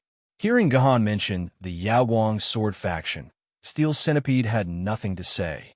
He could only resign himself to his fate and carry the corpse, although he was still unconvinced and felt that it was just a waste of time. In fact, after this dungeon was officially opened, countless players who entered with guides did not care about the problem of cleaning up the corpse, which led to Artoria discovering Coyote's death after waking up. She then summoned Merlin and asked if Coyote had followed the players in safely. Thus, the entire team was wiped out by Artoria's angry curry stick. From this, it could be seen that Gohan had foresight. Military Governor should have noticed something wrong with Coyote the last time. Steel Centipede and the U siblings went to destroy the corpse, while Gohan began to inject his blood into the extraction device again, preparing to create a purifying serum to save Artoria. At this time, he suddenly heard you Sikong ask in the communication channel. I think we should be open and honest with each other. I don't like the feeling of being kept in the dark. The moment you Sikong asked the question through the party channel, everyone's attention was focused on the party channel. They wanted to know how much this military governor was hiding from them.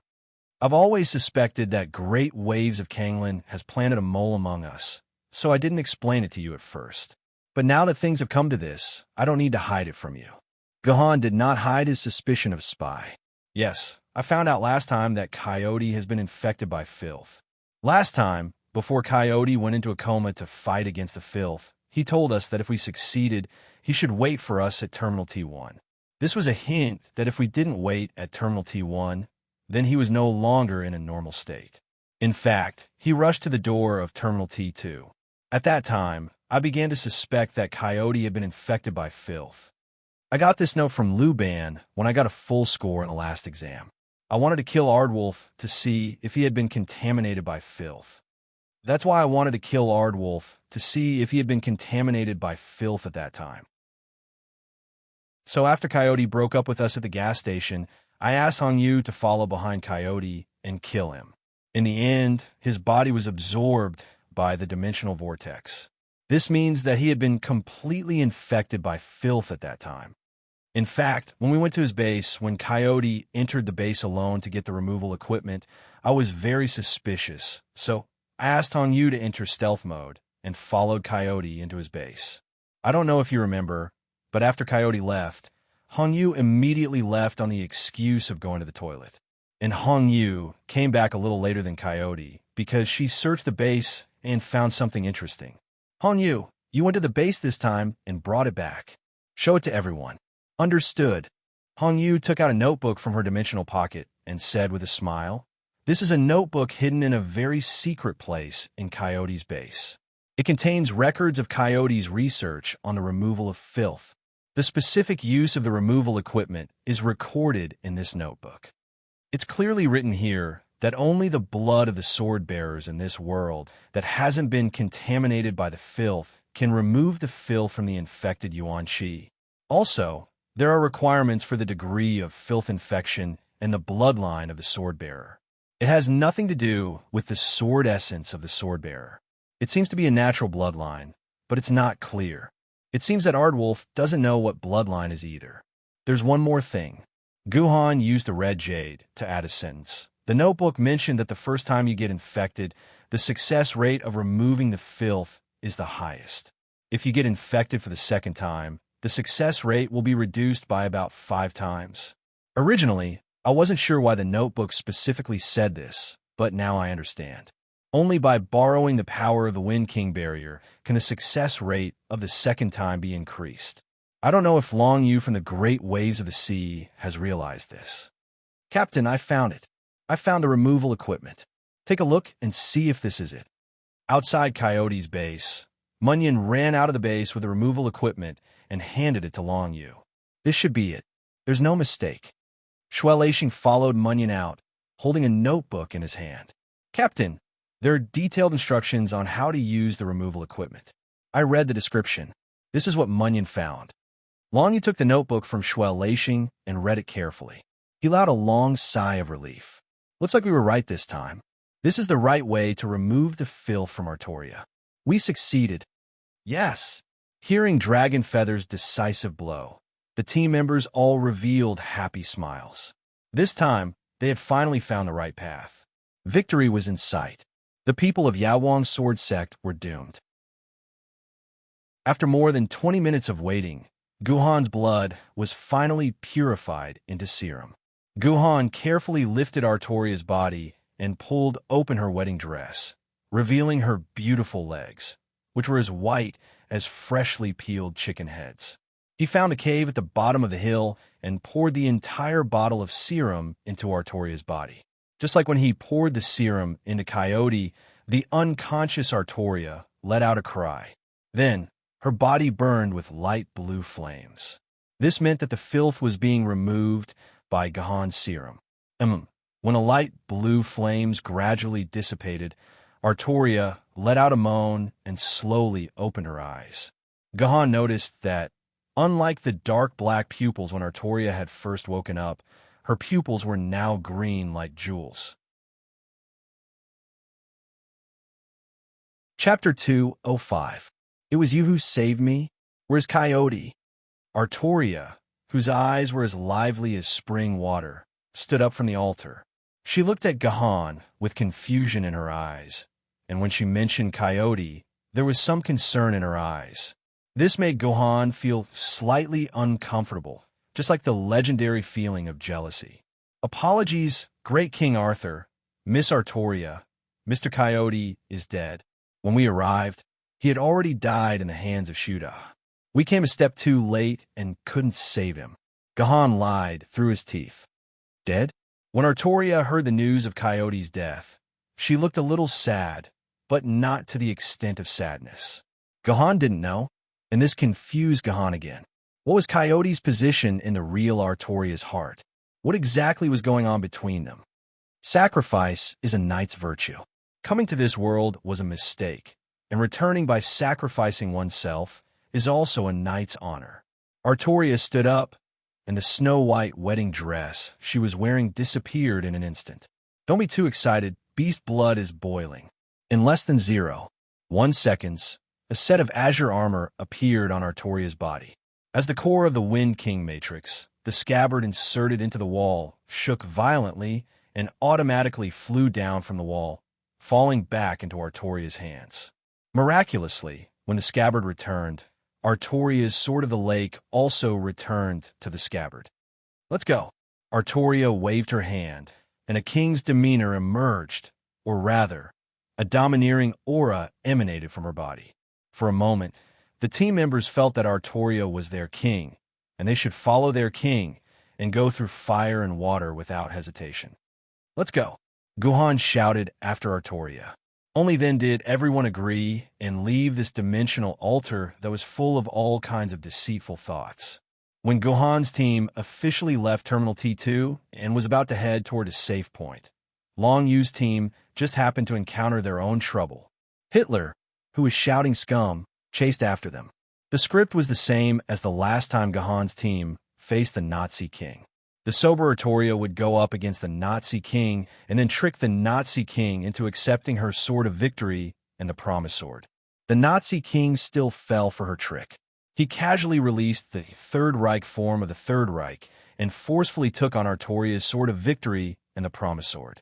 Since he had failed to show off, he could only use the main cannon normally. Yesterday, Guhan knew that the filth in Artoria's body had not been expelled, so he decided not to waste time in this dungeon. Instead, he escaped from the dungeon through the Marauder's exit. But it was apparent that Long Yu didn't intend to do so. Under his command, all the members swarmed forward and launched a fierce attack on the Third Reich, which only had one main cannon left. The Great Waves of the Sea was indeed a first-class team. Although the process was thrilling and difficult, the Nazi king's last main cannon was ultimately destroyed by Gentleman's Sword. The Nazi king, who had lost all his weapons, could only watch as Long Yu carried Artoria into his Marauder and left the battlefield for the first save point. Scum, I didn't know that I had the talent to be an actor. Back then, I couldn't have drawn, but I chose to act. Scum. After Long Yu left, the Third Reich, which was theoretically destroyed and could not move, let out a hiss. After a complex mechanical transformation, it turned back into a tiger tank and retreated from the road they came from. I can feel the Nazi king's power. Artoria, who was sitting upright on the Marauder, leaned on her Sword of the Lake as if she was a king sitting on her throne. He already knows that the filth in my body has been completely removed. He's now approaching us at 500 kilometers per hour. He's here to kill me. What? 500 kilometers per hour? Steel Centipede almost spat blood on the steering wheel. Wasn't he only going at 200 kilometers per hour the last time he chased us? What last time? Artoria was confused. Did you guys get chased by the Nazi king before? Something like that. I met him once before. Guhan's casual nonsense managed to fool Artoria. He could not possibly tell Artoria that this was the third time that he, Guhan, had come to save her. The 200 kilometers per hour that you guys are talking about should be the maximum speed of Hitler's First Reich. Artoria thought that Guhan and the others had really met Hitler before, so she explained 500 kilometers per hour is the speed of his Second Reich Swallow jet. He'll catch up to us in 30 minutes at most. Then, Artoria, do you still have the strength to use Excalibur to destroy the Nazi king's Third Reich? Guhan asked. I still have the strength to use Excalibur. Artoria nodded, but then she asked Guhan in confusion. But why do you think that my Excalibur can destroy his Third Reich? That's a well-defended helicarrier, the ultimate weapon of the Atlanteans. Unless I use Excalibur more than 10 times, there's no way I can destroy it. I understand. Guhan did not say anything. It seemed that in the previous dungeon, the corrupted Artoria and Hitler were singing a two-man show and putting on a play. The three universe levels, Yuanko's pursuit, were all the same. It was just a means to make the humans not suspect that Artoria had been corrupted again. In that case, as long as the players were willing to escape, there was no way they could not escape the pursuit. Don't turn, just go straight. The law will not judge the brave and fearless. After the sinful blood sword immortal stalled Hammurabi, Long Yu used the same escape method as last time and narrowly avoided Hammurabi's meteor judgment, successfully escaping from Hammurabi's pursuit. After Long Yu and the others escaped for more than 30 minutes, Hammurabi, who had been trembling, suddenly shouted after fighting with the sinful blood sword immortal sword lady. I'm injured. The sinful blood sword immortal sword lady's unintentional slash somehow managed to land on Hammurabi's body. Hammurabi yelled and instantly distanced himself from the sinful blood sword immortal. Sinful blood, just you wait. This king will remember this debt. We are not done yet. After saying this, Hammurabi disappeared without a trace. He was even faster than the speed at which he chased after them. Sigh. Compared to Hitler, Hammurabi's acting skills were obviously too lacking. He was too exaggerated. If Long Yu's battle was said to be a thrilling battle, but in reality, it was a battle without any ripples. On the other hand, on Gahan's side, the Nazi king had clearly not caught up yet, but the battle had already begun. The Nazi king is very close to us. He will meet us in less than 25 minutes. Sitting on the uncomfortable leather seat of the raider, Artoria felt like she was sitting on a throne. She calmly pointed out the distance between her and the Nazi king. It's over. We won't make it in time. Even if I drive at full speed, I won't be able to reach the first safe point in 25 minutes. Steel Centipede wailed. Although he was a little narrow-minded, he was still an unyielding man. Even he felt despair. 25 minutes? That's enough. Facing such a dangerous situation, Gahan did not seem to care. He opened his personal terminal and sent a map to Steel Centipede. Steel Centipede, drive here. Guhan pointed at a certain point on the map to Steel Centipede and asked him to drive to that location. What's here? Is it a safe point? Steel Centipede quickly looked at the map and found that the location was blank. There was only a simple name marked there. There were no other markings. Why are we going there? Steel Centipede asked, then shouted. There's nothing here. It's a dead end. We can't drive here. We can't. I told you to drive here. So drive here. Guhan's voice was even louder than Steel Centipede's. Steel Centipede, I am a captain. I told you to drive here. So drive here. Chapter 206. Sitting in the hovercraft, Long Yu looked at Siping City on the map that was getting closer and closer. Only then did he let out a long sigh of relief. As long as he met up with the Spirit Sword level swordsman team in Siping City, he would definitely be able to obtain the final victory. In the entire instance, Long Yu had already confidently accelerated his advancement speed to the limit. He had also seen through all the tricks and traps in the entire instance. He, Long Yu, would definitely win this gamble. Long Yu, do you think you've already won? Just when Long Yu felt that everything was going well, a reprimanding and angry voice sounded in his mind. Long Yu's expression changed greatly. The owner of this voice was clearly his master, Eight Cloud's young master. Master, why did you directly contact your disciple through the fallen hero dagger? Didn't you swear not to use the fallen hero dagger again? Long Yu was shocked to hear his master's voice. As mentioned before, in an instance, all contact with other players was generally cut off. Only some special equipment could allow a player in the instance to contact a specific person outside. This special equipment was the Fallen Hero Dagger. It was very rare in the game, and there were less than 60 Sword Maiden's equipment. There were a total of 3 sets of this Fallen Hero Dagger, and 2 of them were in the hands of Great Blue Waves. The Fallen Hero Dagger wasn't a single piece of equipment, but 2 pieces of equipment that matched each other. Players who held one of them could contact each other through the Fallen Hero Dagger, no matter what skills, formations, shielding, or even the dimensional wall. So far, the fallen hero dagger had never lost contact, whether it was in real life or in the game. 10 years ago, because of an unforgettable incident, Eight Cloud's young master swore never to use the fallen hero dagger to contact others again. But Long Yu never thought that today, Eight Cloud's young master would actually make an exception. Silly disciple, Master wants to ask you, where did you remove the filth from King Arthur? Eight Cloud's young master hurriedly asked. In the marauder's carriage. Master, Long Yu was in a hurry, so I removed the filth from King Arthur in the carriage. Long Yu was stunned. Was he wrong? He shouldn't have removed the filth from the carriage. Silly, Eight Cloud's young master scolded. Master wants to ask you again. Along the way, have you ever been in a life-threatening situation?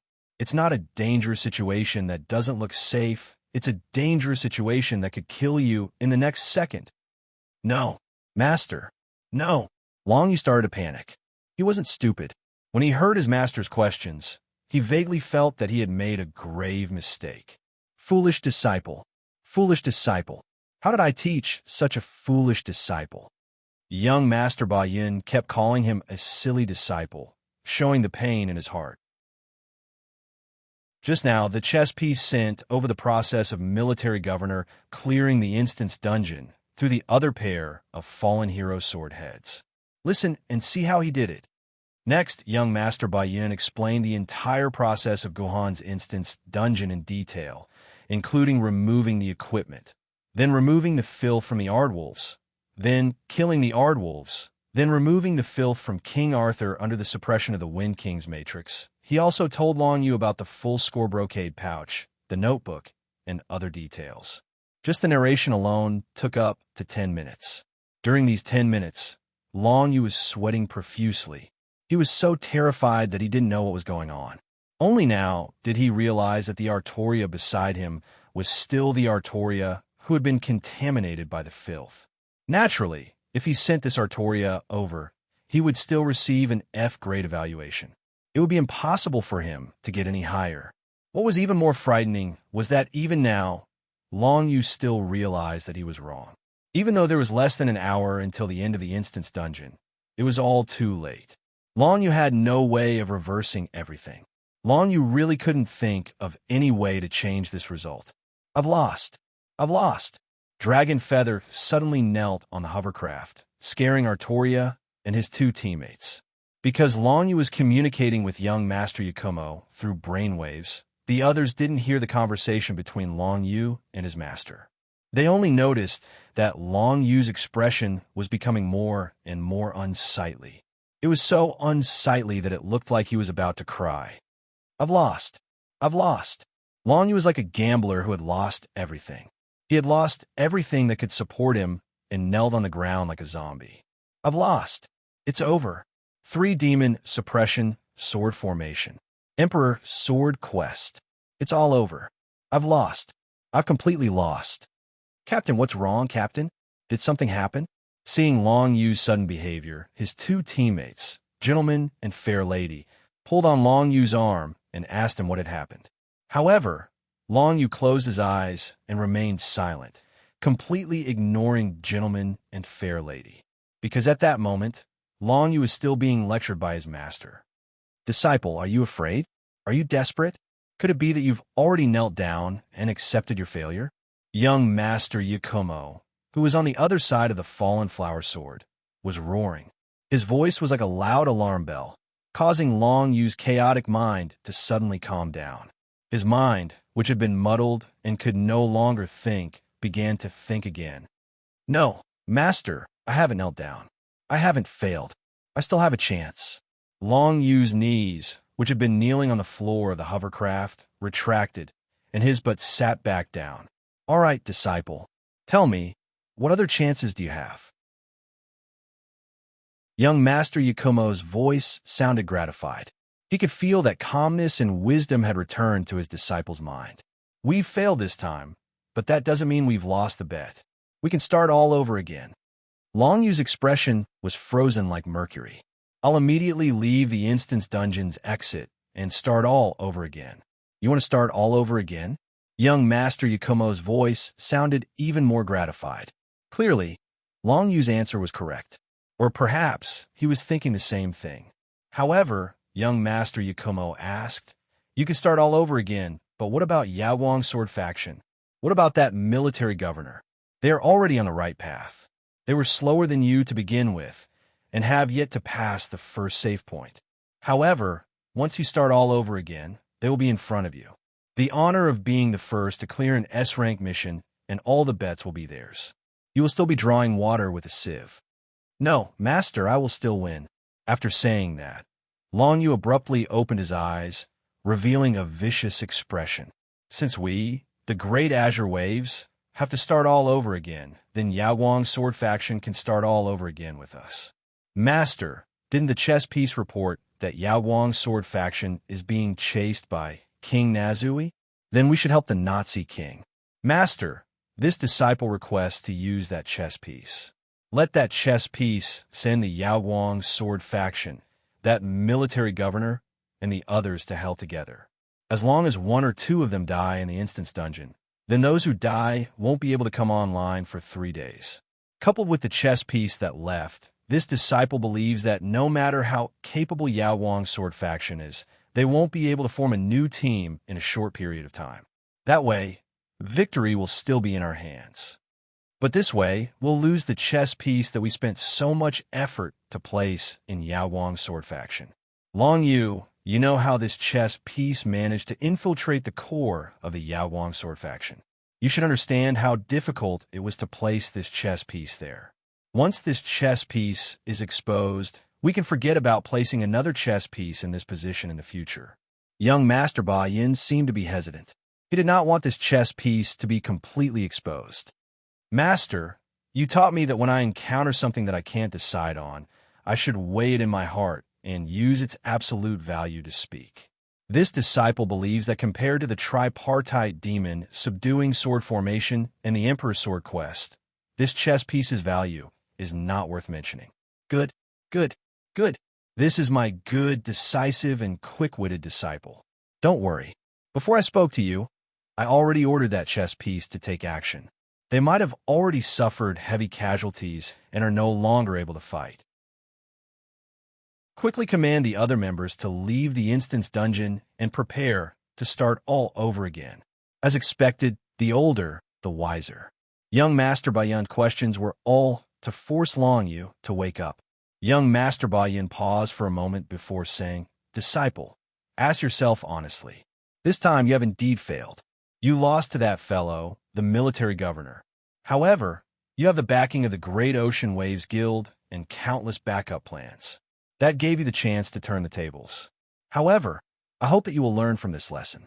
Think carefully about what it was that interfered with your judgment of the entire instance dungeon. I hope that this experience will cause you to change and become a brand new person. A brand new Long Yu in the game and a brand new Chen Lu in the real world. This is the last time I'll help you. From now on, you'll have to rely on yourself." After saying that, young Master Ba Yin completely hung up on Sword Leader Luo Ying. "Master," a sorrowful expression flashed across Long Yu's face. However, he immediately regained his decisiveness and ordered through the party channel, "All members, pay attention. Immediately find the nearest instance dungeon escape point. Leave the instance dungeon and regroup at the instance dungeon entrance. I repeat, immediately leave the instance dungeon and regroup at the instance dungeon entrance." "Yes, I understand. For the Great Ocean Waves Guild. For Ogan." Ogan. In Guhan's instance dungeon, a person received the communication from Sword Leader Luo Ying. He looked around and carefully scanned his surroundings. After making sure that no one could see him, he quickly pulled out his famed sword and slashed at something that looked like a fuel tank beside him. He perfectly cut open a small hole. Precious jet fuel dripped down from the hole in the fuel tank. "Hurry! Everyone get on the plane. The runway has been cleared." At the same time, someone shouted through the party channel, "Coming!" The person who stabbed the fuel tank with his sword immediately responded. He pretended that nothing had happened and crawled out from under the plane. Chapter 207. The exit of a dungeon was a passageway arranged by the system for players to quickly escape from a dungeon. Normally, This passageway will be located near the main plot map, allowing players to escape from the dungeon as quickly as possible. For example, Parking Lot P2, Terminal T2, the Dimensional Altar, the Marauder off-road vehicle, and the hovercraft all had an exit. The exit of the hovercraft was under the seat at the back. Long Yu pushed the seat back forcefully, and an exit that looked like water appeared under the seat. Ignoring the shock of Artoria and the NPC swordsman, Long Yu jumped into the exit first, followed by Gentleman and Graceful Lady. Long Yu appeared in Yinjing Base City in a daze. Soon, Shuai Leixing, Munyan, and Ling Yun, who had been waiting at the second safety node, also exited the dungeon. Without saying a word, the six of them started running towards the teleportation point. They were prepared to teleport back to Jinling City, where the Great Waves sect was stationed. Then, they would use the teleportation gate to teleport to the small teleportation point at Xianying Airport. Along the way, Long Yu also found time to explain the ins and outs of the matter. Only then did everyone realize that they were wrong again. Fortunately, young Master Bai Yun, the stabilizing pillar of the sect, had already set up a secret plan. Otherwise, Kingland Billows would have really fallen into the gutter and been ruthlessly slapped in the face this time. Long Yu's party rushed back to the entrance of the dungeon at Xianying Airport in the shortest time possible. However, they found that they could not enter the dungeon for the time being. There was a cooldown period of 1 hour after exiting the dungeon. Within that hour, they could not enter the dungeon again. There were about 40 minutes left until the cooldown period. Let's rest in the tent. Long Yu sighed. Although he wanted to rush back into the dungeon immediately, there was no way to get rid of this 1 hour, unless he could bribe Bad. The atmosphere in the resting tent was very lively. It was a rare moment of rest. The rest of the team members took out their drinks, mahjong, and other entertainment tools and began to play happily. From their point of view, this wave of attacks was in the bag. The members of Yaoguang's sword sect should have left the dungeon later than them. They would also re-enter the dungeon later than them. Not to mention, they would lose an important combat force. No matter how they looked at it, they were in the bag. Time passed by slowly. Soon, there were less than 5 minutes left before the cooldown of the instance dungeon ended. Long Yu raised his hand, slammed the table, and ordered, "Pack up your things and prepare to enter the instance dungeon."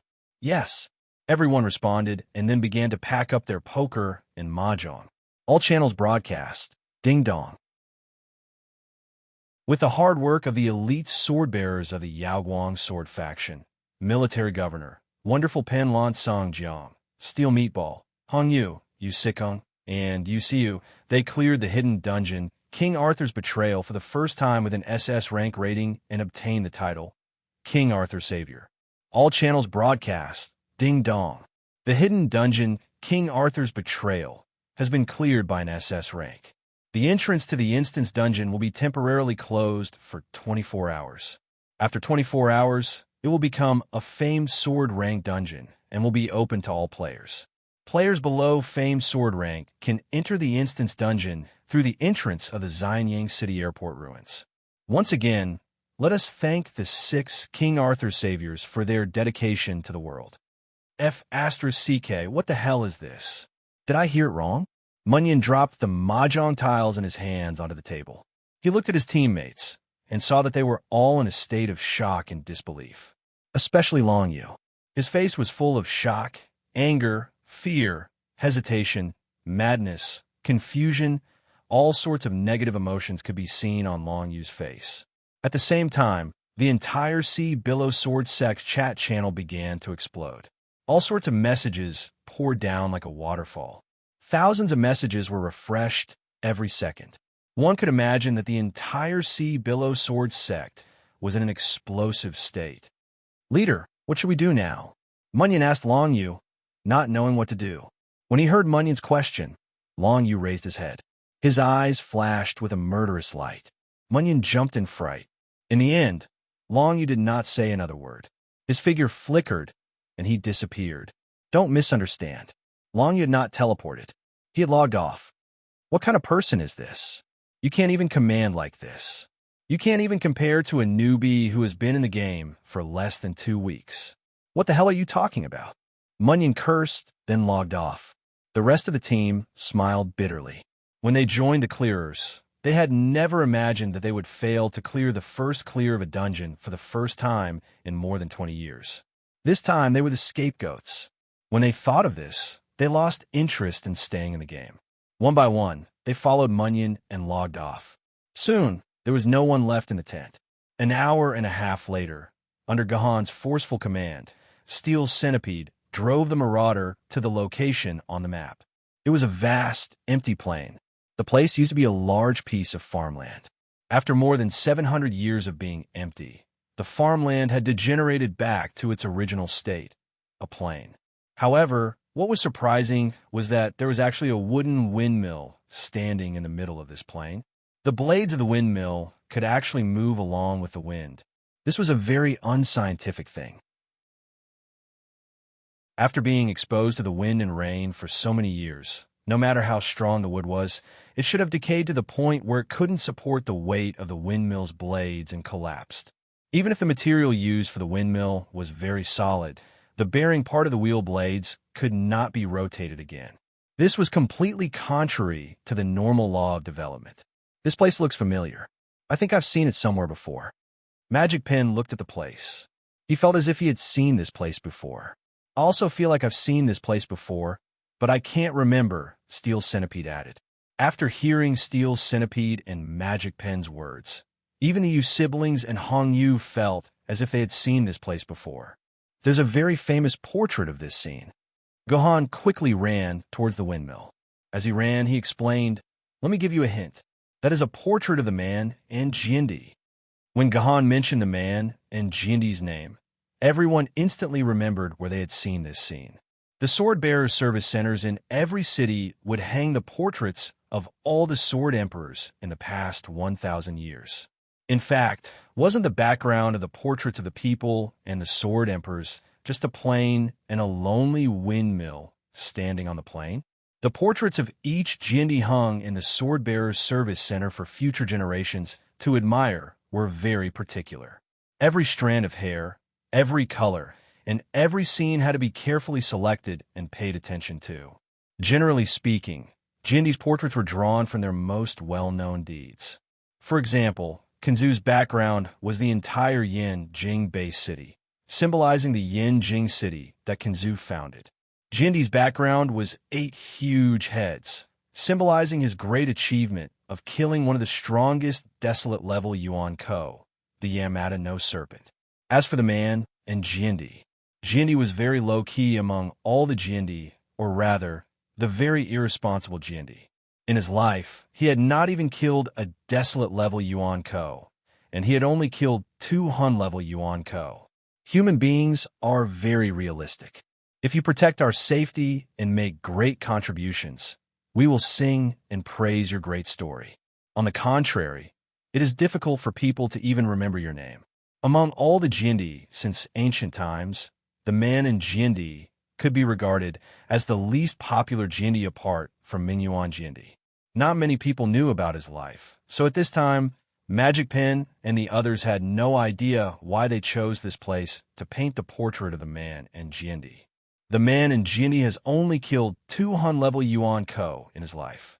In fact, the most powerful Hun-level Yuan Ko should be the immortal Dugubatian. This is the battlefield of the man and Jindy and Dugubatian. 30 years after the instance, the man and Jindy and Dugubatian had a decisive battle here. In the end, everything within a radius of 100 kilometers turned into powder. Gohan explained, "So Dugubatian died here." When everyone heard the name Dugubatian, they couldn't help but sigh. Although Dugubatian was Yuan Ko, his popularity was far greater than that of the man who killed him in Jindy. Dugubatian belonged to the Chidian Book League. Originally, he lived in harmony with humans. He never killed humans, nor did he destroy cities. He just liked to find strong opponents to fight with. Even if he defeated his opponent, he never killed them. Therefore, Dugubatian's reputation among humans wasn't bad. Later, the man and Jindy became Jindy. Dugubatian also came to find the man to fight with Jindy. However, during the fight, for some reason, Dugubatian suddenly wanted to kill the man and Jiandi. Both sides changed from fight to a life-and-death fight. In the end, the man and Jiandi were superior and killed Dugubatian. The plain in front of them was the place where they fought. Military governor, I still don't understand. Even if the man, Jiandi, and Dugubatian fought here 30 years later, what does it have to do with us escaping from the Nazi king? What does it help? The man and Jiandi can't suddenly appear and save us, right? Steel Centipede was still confused. Steel Centipede, touch here. Gohan touched the wooden wall of the windmill and called Steel Centipede over to touch it as well. Steel Centipede felt something was wrong. His eyebrows and nose squeezed together as he said in surprise, "This is not wood. This is steel."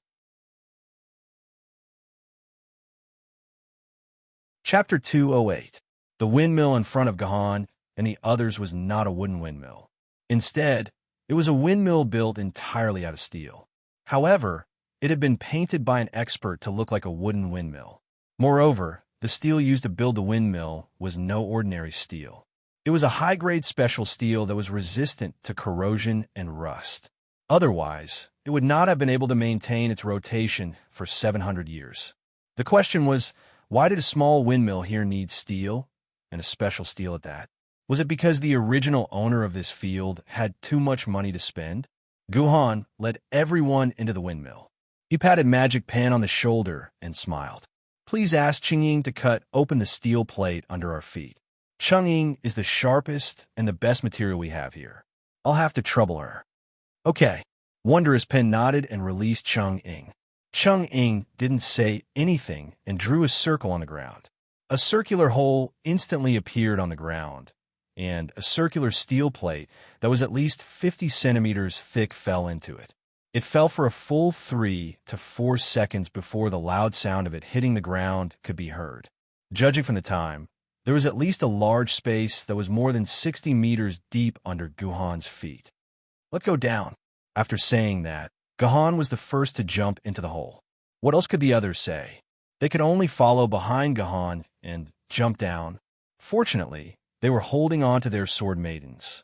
Otherwise, a normal person would have been smashed into meat paste after jumping from a height of 60 meters.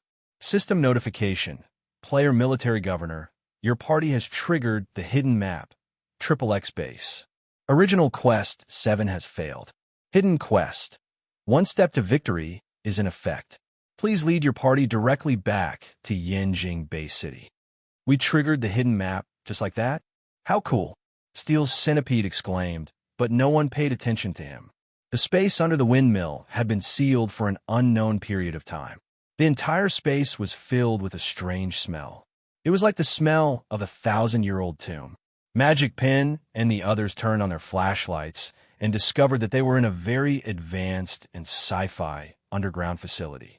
The 4 walls were filled with various warnings and confidential words. It felt like they had arrived at a very underground base. "Artoria, how long will it take for the Nazi king to get here?" Gohan asked Artoria, who was the last to jump down. "About 15 minutes. Artoria frowned. "Why do we come here?" "What we need to do is to escape to a safe zone controlled by you humans, not wait for death in this underground cage. This isn't an underground prison. This is one of the most secretive research and nuclear bases of the Chinese government before the Great Calamity. There are over 100 nuclear bombs and rockets here, as well as 3 brand new fighter jets that are currently being developed. The most elite Dark Blade Special Forces are stationed here all year round to protect this place. This isn't some underground prison, but an out-and-out safe fortress. Other than the people in the base, there are less than 100 people in China who know about the existence of this base. Gohan explained, "This place is so secretive. How did you know about it?" Military Governor. Steel Centipede asked, puzzled. "Back then, the humans, Jiandi, and Dugubatian fought here, exposing this base. However, this base was basically destroyed by the humans, Jiandi, and Dugubatian's various battles. Fortunately, a mainframe that preserved the entire base's information was not destroyed, so later generations were able to restore the entire building structure of the base and the various secrets inside. Through some special channels, I found all the information about this base, but I wasn't sure if Bat was completely present in the game and the dungeon world. So after the meeting with you yesterday, I entered the dungeon again and purposely came here. As a result, I found that the dungeon world had indeed completely reproduced this base.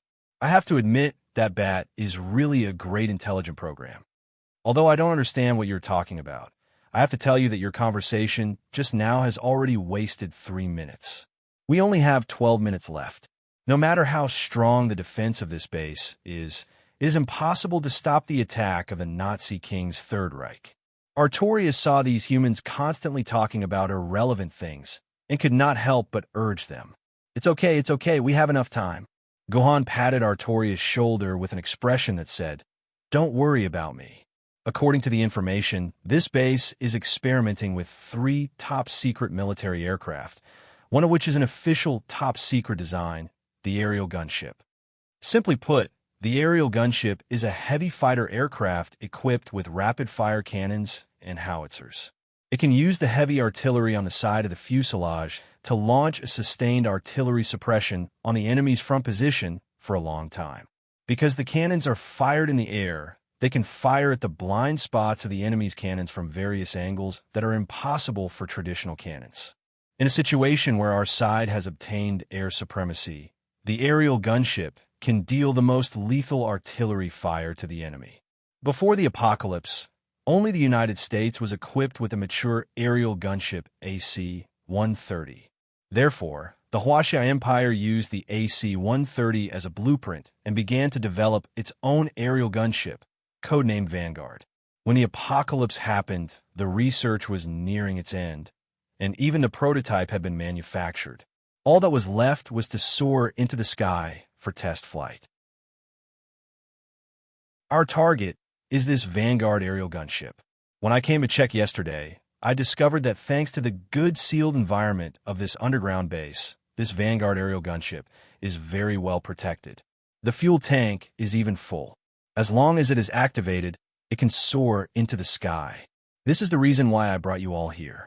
With a Vanguard aerial gunship speed of 450 kilometers per hour, we can definitely escape the pursuit of the Nazi King and reach the next safe point. Everyone was stunned when they heard Gohan's words. This dungeon could be played like this? He even made an aerial gunship. What was in this military governor's head? He could even think of such a place and such a thing, and then use it in a dungeon raid. Comrade military governor, please allow us to kneel to you. All right, stop daydreaming. There's not much time left. We have to hurry to the launch pad where the Vanguard aerial gunship is, Gohan urged. But military governor, it's pitch black here, and there are all sorts of twists and turns everywhere. It's like a maze. By the time we reach the launch pad in the dark, the Nazi King will probably be here. Steel Centipede looked at the dense maze of tunnels and felt a headache coming on. Who said you could walk through it? Gohan pulled out his King Yu sword and walked to the side of a wall. With a forceful swing, Gohan instantly cut a hole in the wall that was made of special alloy that was 10 centimeters thick. We'll take the shortcut. After saying that, Gohan took the lead and entered the next room. The others exchanged glances. Their brains still couldn't keep up with the military governors. They were still thinking about how to get out of the maze, but the other party had already pushed down the walls of the maze and rushed to the exit. As Gohan had already come here before, everything went smoothly. Gohan cut through 7 walls and finally reached the room where the Vanguard aerial gunship was stored.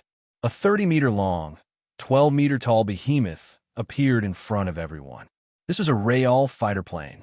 Steel Centipede couldn't help but rub his palms when he saw the plane. He couldn't wait to pilot it. By the way, who's the pilot of this plane? Steel Centipede suddenly thought of something. He could drive an off-road vehicle, but that didn't mean he could fly a plane, and a battle-grade one at that. Who's the pilot of this plane? Hey, do any of you know how to fly a plane? Steel Centipede asked Magic Pen and the others. In the end, the others exchanged glances. They were all sword wielders. Nowadays, planes and hovercrafts were all fully piloted. Who would pilot an antique from 1,000 years ago? What are you thinking about? I know how to fly this thing. Gohan patted the Steel Centipede's head and said, I've studied the pilot manual of this Vanguard yesterday, and I've successfully flown it into the sky. Don't worry. Artoria, how much longer until the Nazi king arrives? For Gahan, time was money. 7 more minutes. I can already smell the unpleasant smell of the Nazi king. 7 more minutes? Gahan pondered for a moment. Everyone, follow me. Clear all the junk around us, then cut open the iron door of the launch port and clear the space for the plane taxi. We only have 7 minutes. Hurry, hurry, hurry. When Gahan said the word hurry 3 times in a row, the others felt as if a dog was biting their butts. They began to frantically clear all kinds of obstacles blocking the plane's taxi.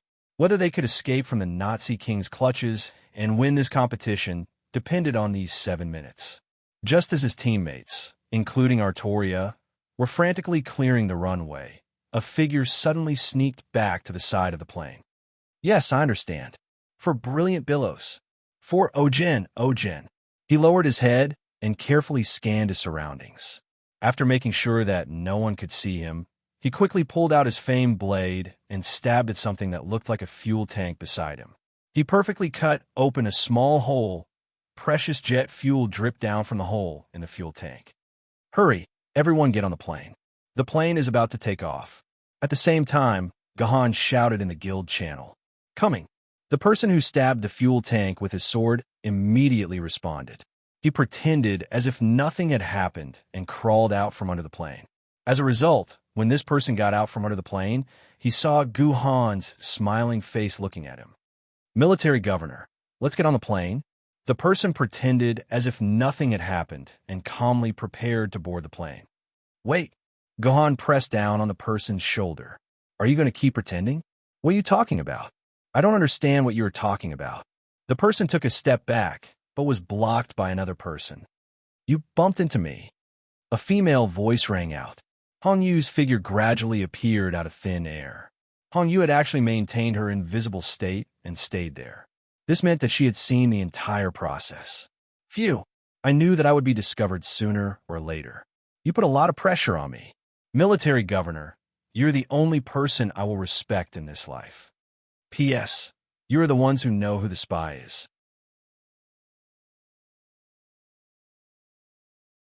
Chapter 209. Why? Why are you the spy? Hong Yu looked at the person in front of her. She was in a state of confusion. When Gahan told her that there was a spy in the team and asked her to use her invisibility ability to secretly observe them, Hong Yu did not believe it. She felt that there was no spy in the team. Even if there was, it could not be the person in front of her. But the truth told Hong Yu that the spy was the one in front of her. Military governor, what are you doing? Why are you pointing the tip of your sword at Wondrous Pen? At this time, the Yu siblings, Gunbin, and Artoria had also returned to the side of the plane. They saw the tip of Gahan's sword pointed at Wondrous Pen's throat. That's right, this spy was Wondrous Pen. He was Wondrous Pen, the super elder who had followed Yaoguang's sword faction since its founding and had fought alongside Yaoguang's sword faction. This man was the same age as Yaoguang's sword faction when they were 15 years old, and he had watched the growth of Yaoguang's sword faction almost single-handedly. This man was the spy. He's a spy, Gahan said coldly. He just cut a hole in the plane's fuel tank. In less than 10 minutes, all the aviation fuel in the entire fuel tank will be lost. At that time, we who are in the sky can only end up falling with the plane. Do you think he's a spy? No. Impossible. Absolutely impossible. Gunbin could not believe what Gahan said, because in the team, Gunbin respected Wondrous Pen the most. When Gunbin was still a trash sword-bearer, it was Wondrous Pen who discovered Gunbin's potential and introduced him to Yaoguang's sword faction. Gunbin was able to have Alan debt because Wondrous Pen had led a team to help him farm for 3 whole months before he was able to farm 10 tokens. For Gunbin, Wondrous Pen was not only his friend, but also his elder and teacher. Gunbin could not believe that Wondrous Pen was actually a spy. Military governor, are you mistaken? How could Magic Pen Boss be a spy? This is impossible. The Yu siblings also chimed in. Although they didn't have such deep feelings for Wonderful Brush like Steelworm, they had seen everything that Wonderful Brush had done for the Yaoguang Sword Sect. They could not believe that the man who had racked his brains for the rise of Yaoguang Sword Sect was a spy. That's right. Meowby is definitely not a spy. It's impossible. Steel Centipede roared.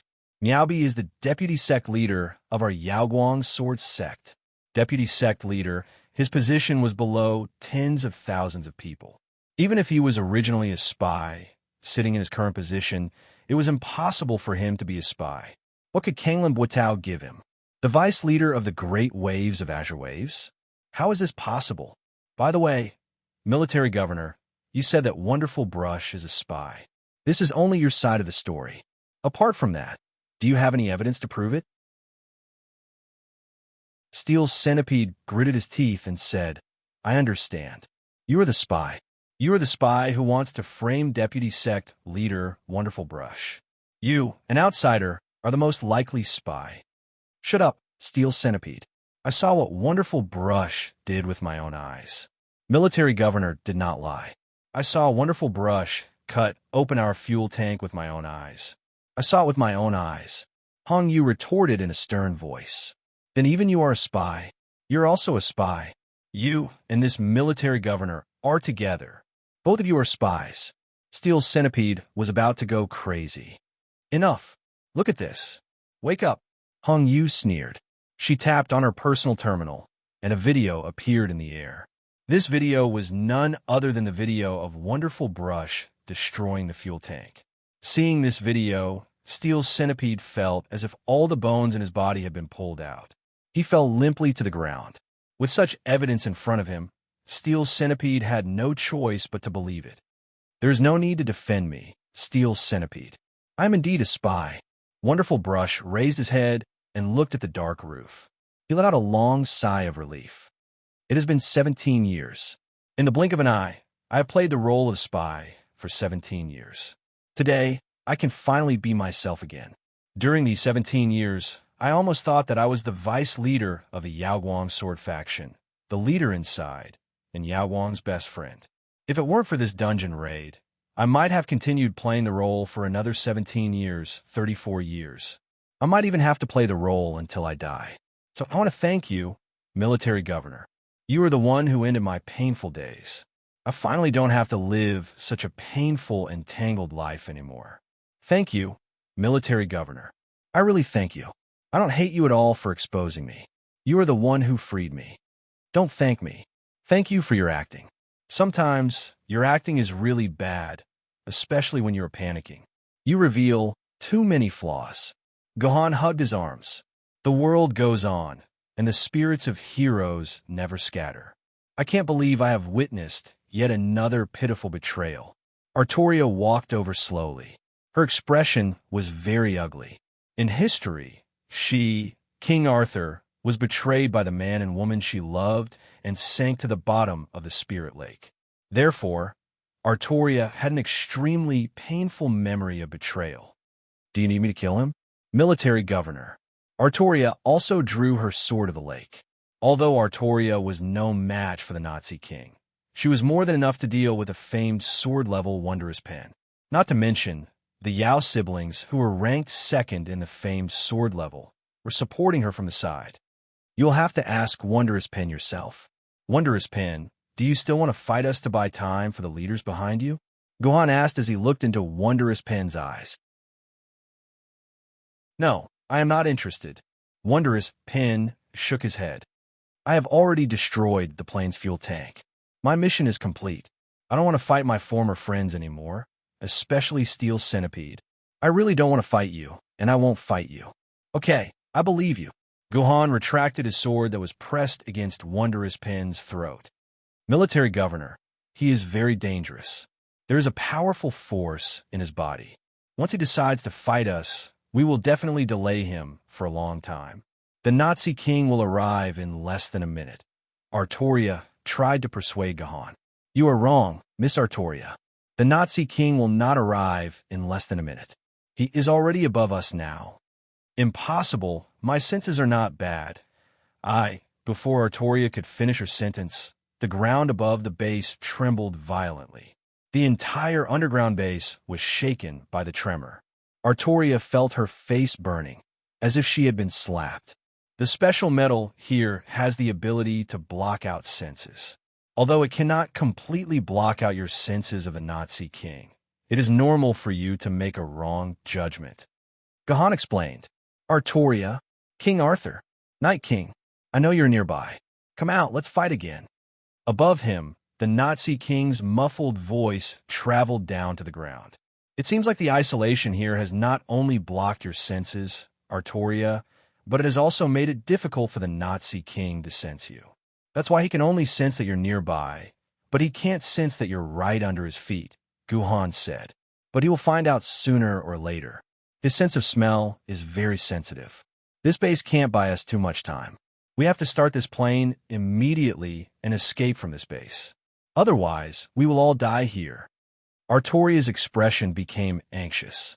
But military governor, I have already destroyed the fuel tank of this plane. You will fall from the sky in less than 10 minutes. Do you have a way to solve this problem? Wondrous Pen's words sounded like he was mocking Gahan, but in fact, he had no intention of mocking him. Not at all.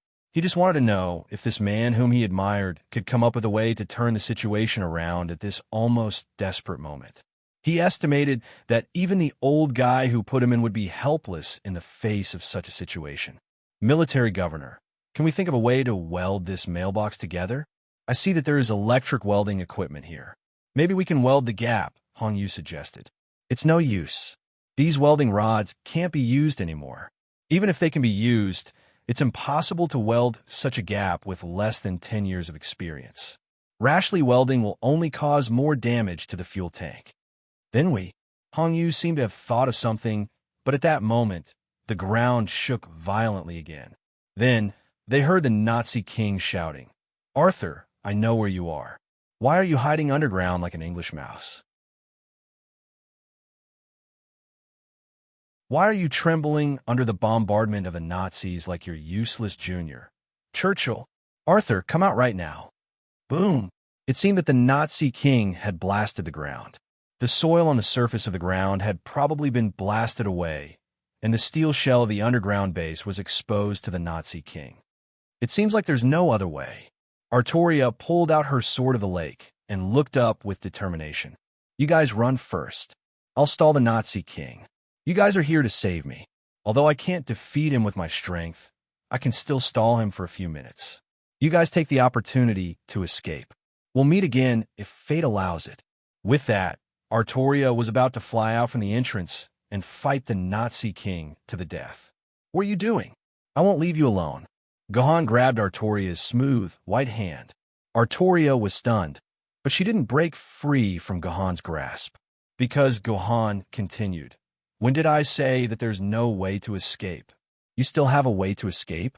Artoria and everyone else, including Magic Pen, were stunned. In such a desperate situation, Gahan still had a way to escape? Of course I have a way. Otherwise, I wouldn't have watched Magic Pen destroy the fuel tank of this plane. Gahan's grip on Artoria's hand tightened. Actually, I didn't intend to fly this plane. Flying a plane is not as simple as welding. I actually prepared another means of transportation.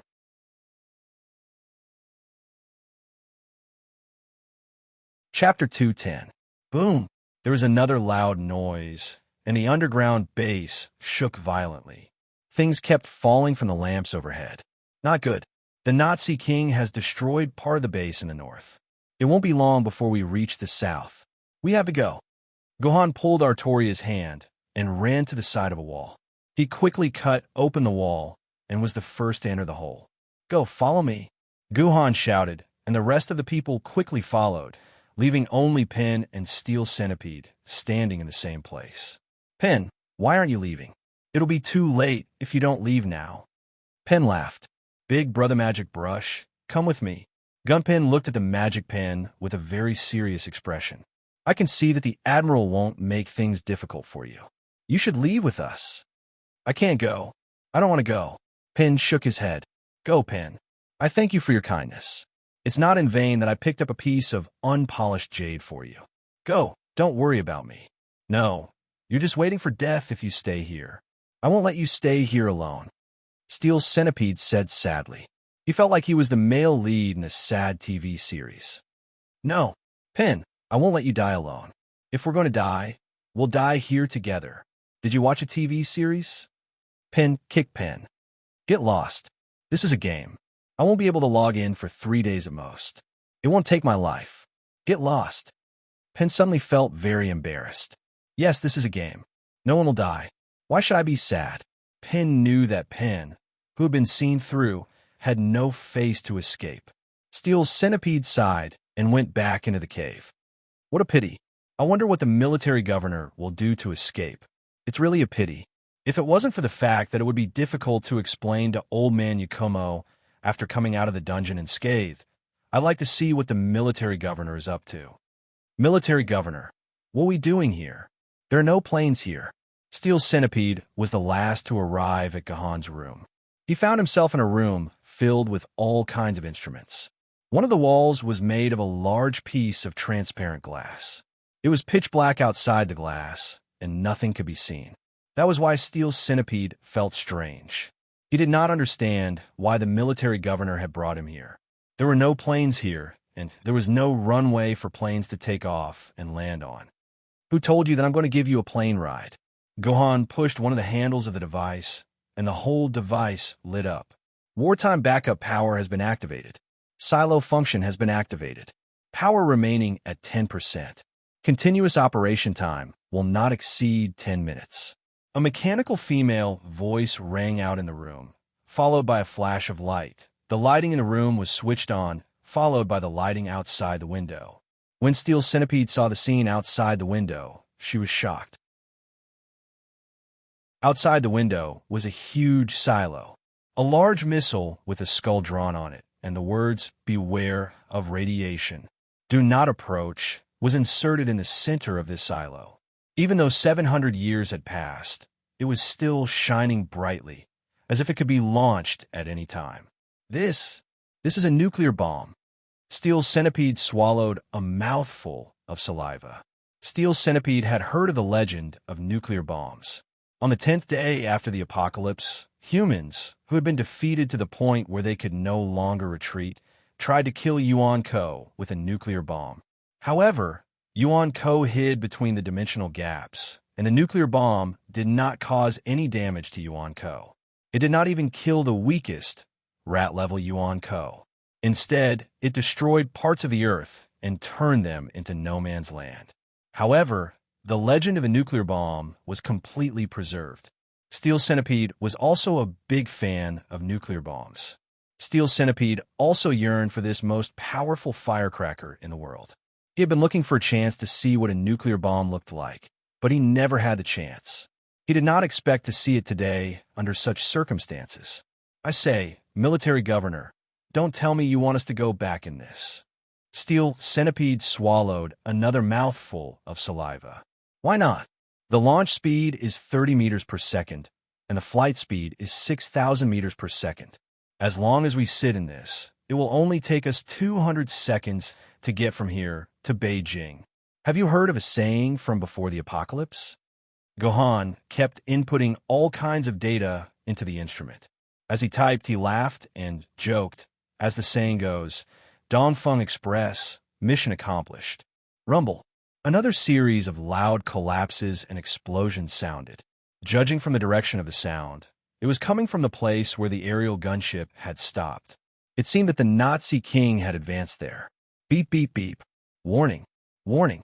The north area has been destroyed. The south area is about to be attacked. All control systems have been cut off. Switching to manual control. The computer sounded a series of alarms. It seemed that the north area was completely destroyed. Gohan didn't say anything, but the speed of his input increased. Military governor, what are you typing into the computer? Hongyu saw Gohan typing so fast that after images could be seen. She could not help but be curious. What the hell is this guy typing? Hacking the entire launch system's security system, as well as setting the launch time, launch destination coordinates, and other data. Gohan replied. Gohan planned to use Dongfeng Express, which was loaded with nuclear weapons. Just hacking the security system to protect the launch system from being hacked by others would be a huge amount of work. Military governor, I didn't expect you to be a hacker. Hong Yu's eyes were sparkling. This man was so powerful, and he was actually a hacker. He was too talented. No, I'm not a hacker. I don't even know the most basic C language. Gohan quickly replied. But it's fine as long as someone knows it. When I came yesterday, I asked Yawang to ask a reliable hacker to demonstrate the entire operation process.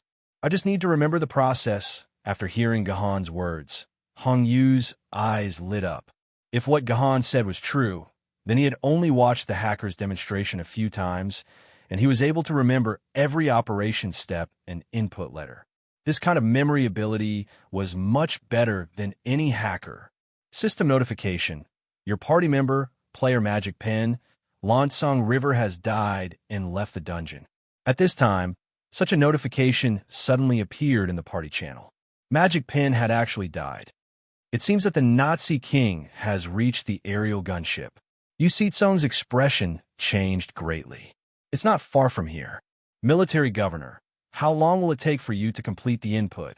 Soon, Gohan said loudly. Hong Yu, break the glass window for me, quickly. Yes. After hearing Gohan's order, Hong Yu did not say anything else and smashed the glass wall in front of her into pieces. The moment the glass wall was smashed, Gohan threw the Yu King sword his hand toward Dongfeng Express's warhead, and it was inserted into the warhead. Wow, big brother, this is a nuclear warhead. If you throw it in the wrong place and trigger the nuclear warhead, we're dead. Seeing the Yu King sword inserted into the warhead, Steel Centipede was so scared that he broke out in a cold sweat. All of you listen. Cut open the 1 square meter iron plate on the warhead with my sword as the circular position. There's a small space there that people can squeeze in. All of you hide in that space, quickly. Gohan ordered loudly. Oh my god, we're really going to take Dongfeng Express. Steel Centipede screamed and was the first to rush out. F*CK, to be able to ride a nuclear warhead around, even if I died, it would be worth it. What was there to be afraid of? Under Steel Centipede's charge, the huge nuclear warhead was cut open. Just as Gohan had said, there's a space inside. However, this space was very small, only about 100 million cubic meters. It was quite cramped to fit 6 people in such a small space. Steel Centipede, the Yu siblings, Hong Yu, and Artoria had spent a lot of effort to squeeze into this space. Be careful, Steel Centipede. There are 3 hydrogen warheads with a yield of 1 million kilograms next to you. Gohan hurriedly reminded, worried that Steel Centipede would do something unpredictable inside the warhead. Oh my god, 1 million kilograms. Steel Centipede was so excited that he was about to explode. To be able to ride Dongfeng Express with 3 hydrogen warheads was 100 times, 10,000 times more intense than any orgasm. Artoria, King Arthur, and the rest of you, I've found you. At this moment, the wall of the control room was smashed and a Nazi in the form of a single mecha walked in. At this time, Gohan was still inputting control commands into the computer. Huh? You're the only lowly scum? Where's Artoria? The Nazi was not in a hurry to attack Gohan. Instead, he looked at his surroundings with interest and the Dongfeng Express that was in a firing state. Is this the final product of the Axis plan? What a beautiful weapon. The moment the Nazi saw the Dongfeng Express nuclear weapon, he fell into a state of obsession and admiration. The Axis plan was Nazi Germany's own nuclear weapons program. If this program had succeeded before Germany was destroyed, then Germany would have won another complete victory. The Nazi, who had reappeared in this world, deeply believed in this. It's beautiful, it's beautiful. The Nazi looked at the nuclear warhead and was intoxicated. He did not even care about the scum Gohan. I should have it, if only I had it. Then I'll give it to you. Gohan tapped the last button on the computer keyboard, then turned around and smiled at the Nazi. At this time, Gohan noticed that the Nazi's mecha was holding a long sword. This sword was none other than Magic Pen's Chungying sword. This was the trophy of the Nazi king. Hitler liked this trophy very much. Dongfeng Express, mission accomplished. 10 seconds until launch. 9 seconds. 8 seconds. Gohan sneered. He jumped up from the crack in the glass wall and onto the warhead. 7 seconds. 6 seconds. 5 seconds. It's going to launch? This is a wonderful thing. It's so good to see it launch with my own eyes. The Nazi Hitler became even more obsessed. For seconds, 3 seconds, at the last moment, Guhan successfully squeezed into that space. Then, he ordered Steel Centipede to take out his giant sword, Alendate, and stuck at the entrance of the hole. This was like a railing, protecting Guhan's body that was closest to the hole, so that he wouldn't fall out of the hole when the sword was fired. 2 seconds. 1 second. Express launch, please sign. After a loud bang, a golden flame ignited. The Dongfeng Express rose from the ground and flew straight into the sky. Riding a nuclear warhead back to Yanjing was not something that would be unknown in the future, but it was at least unprecedented. Guhan and the others had become the first humans in history to use a nuclear warhead as a means of transportation. Congratulations!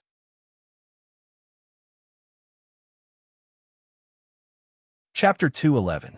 Sitting on the warhead of the Dongfeng Express was not a pleasant experience, especially when the nuclear warhead started to accelerate and stabilized at a speed of 6,000 meters per second.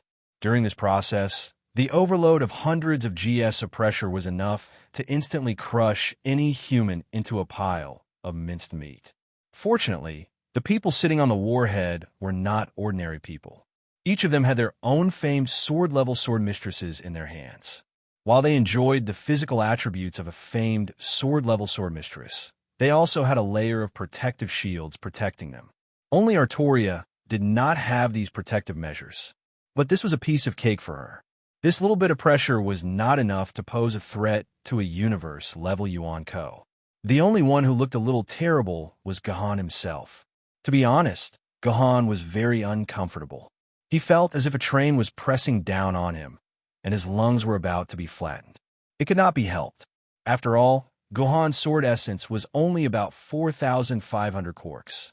The strength of his protective shield was far weaker than those around him, who easily had more than 100,000 quarks of sword essence.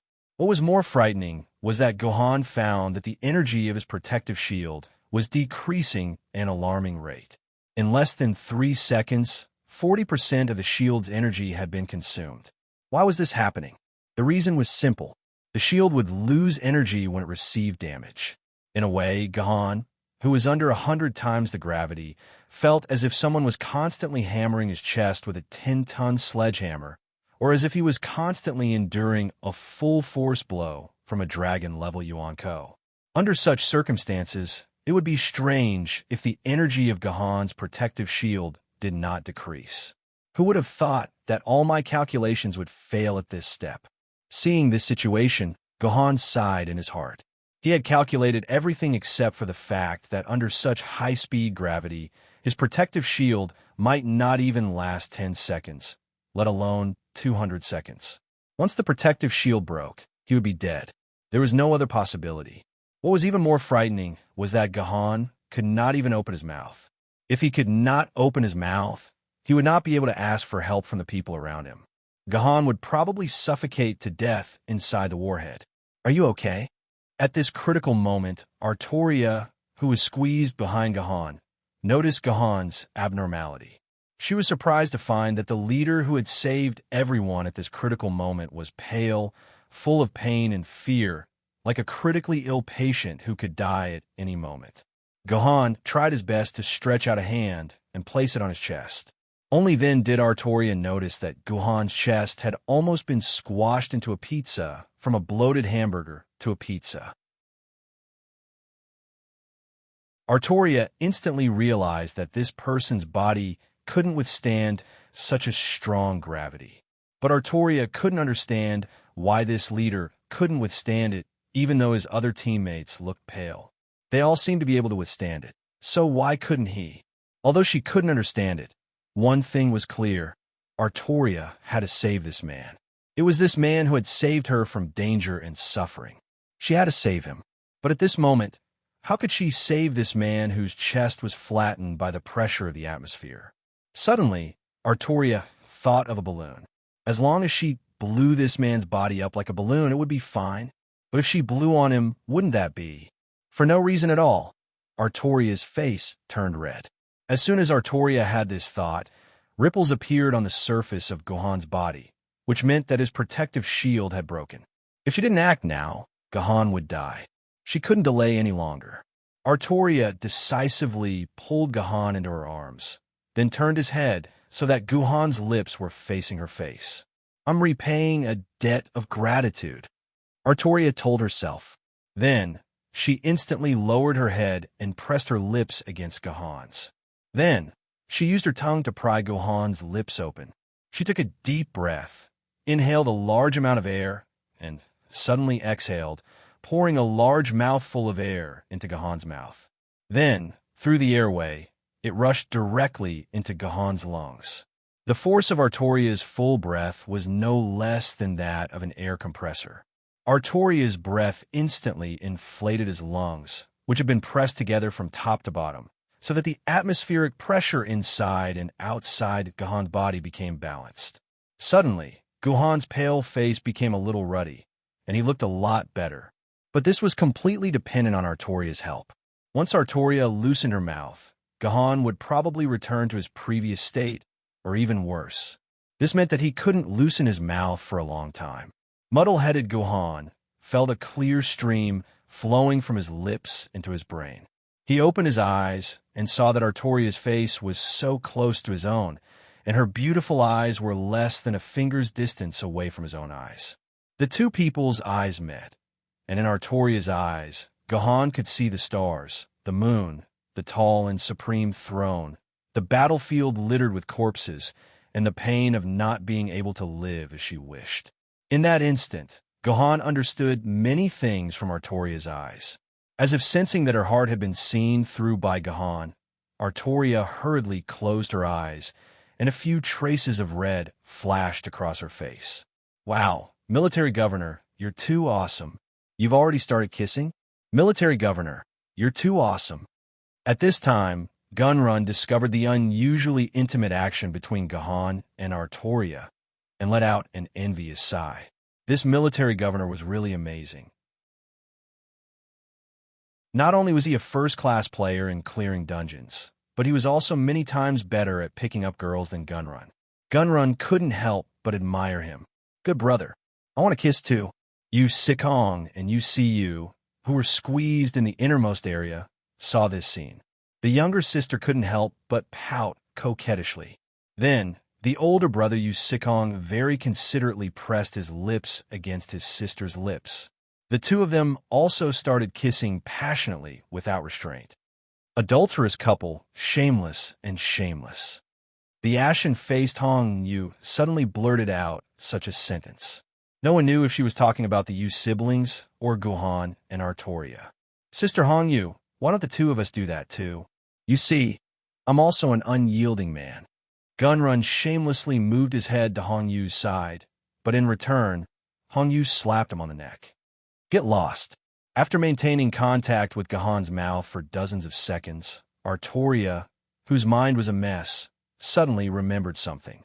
She pushed Gohan away, took the Sword of the Lake's scabbard from her body, and stuffed it into Gohan's arms. The next moment, a light barrier enveloped the entire space of 1 square meter, and the hundreds of times the gravity instantly disappeared. The high-speed flying rocket was as leisurely as a car.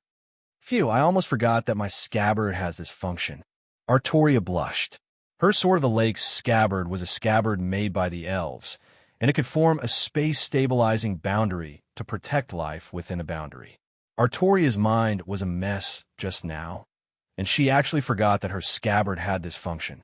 Gohan touched his lips regretfully, and then glanced at his personal terminal.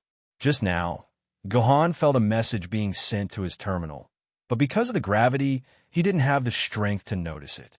Only now did he have the time to look at it. System notification. Respected player Military Governor, your team has successfully killed the universe-level Nazi King Yuan Ko. Congratulations on completing this almost impossible mission. Wait, the Nazi King is dead? What's going on? Is this an April Fool's joke? When Gunrun, the Yu siblings, and the others saw this mission notification, they couldn't understand it either. How could the Nazi King die? They had clearly escaped, and they hadn't even touched a single hair of the Nazi king. Military governor, did you do something? Did you? Now, whenever something inexplicable happened, Gunrun and the others would habitually think that it was Gohan's doing. In fact, it was mostly Gohan's doing.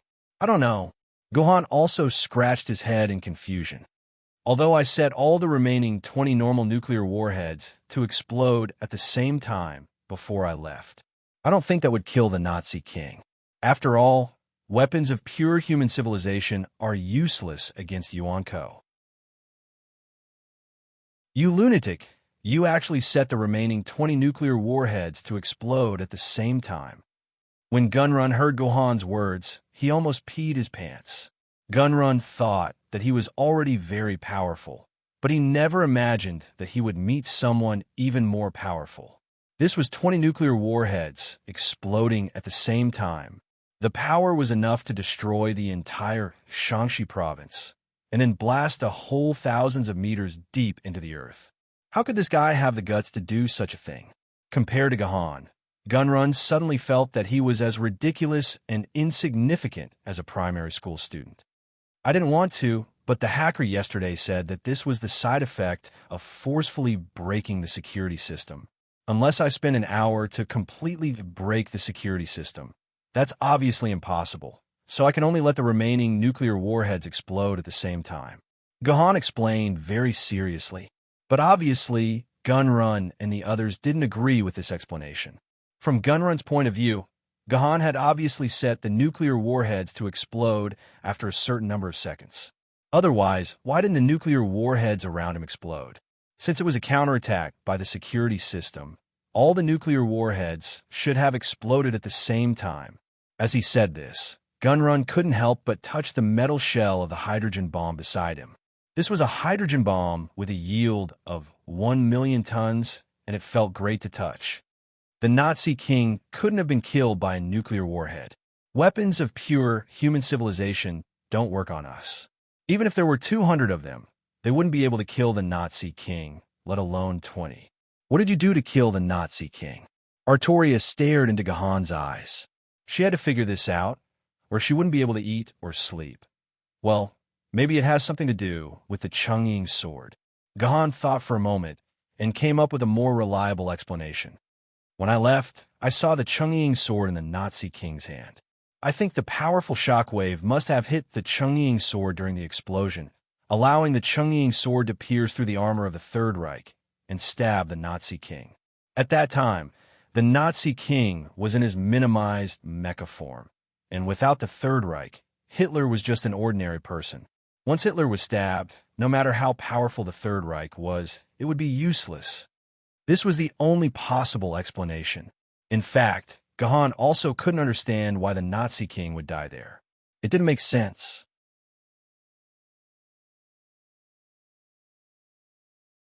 Chapter 2:12. Get ready for my command. When I say jump, everyone jump down hand in hand with me. We must do it within 2 seconds. That's a distance of 12,000 meters. Do you hear me? Gohan ordered his team members. According to Gohan's settings, this nuclear warhead would fly over the sky of Yinjing City and not land near Yinjing City. If it caused a nuclear explosion near Yinjing City, it would be over.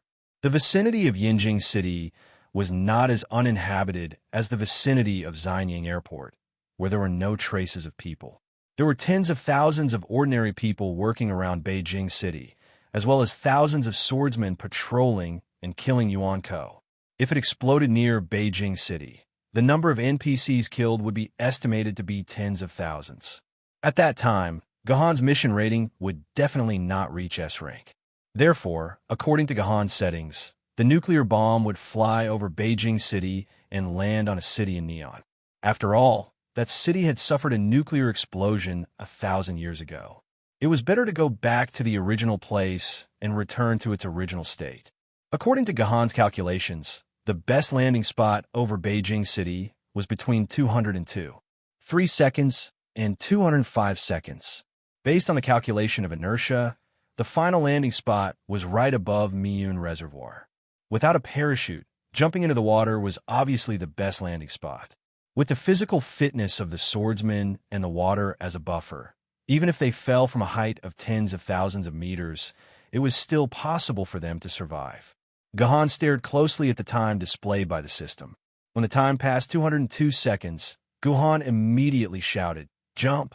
He grabbed Artoria's little hand and jumped down from the hole. They jumped down from an object flying at a high speed of 6,000 meters per second, almost 20 times the speed of sound. Artoria held Hongyu's hand.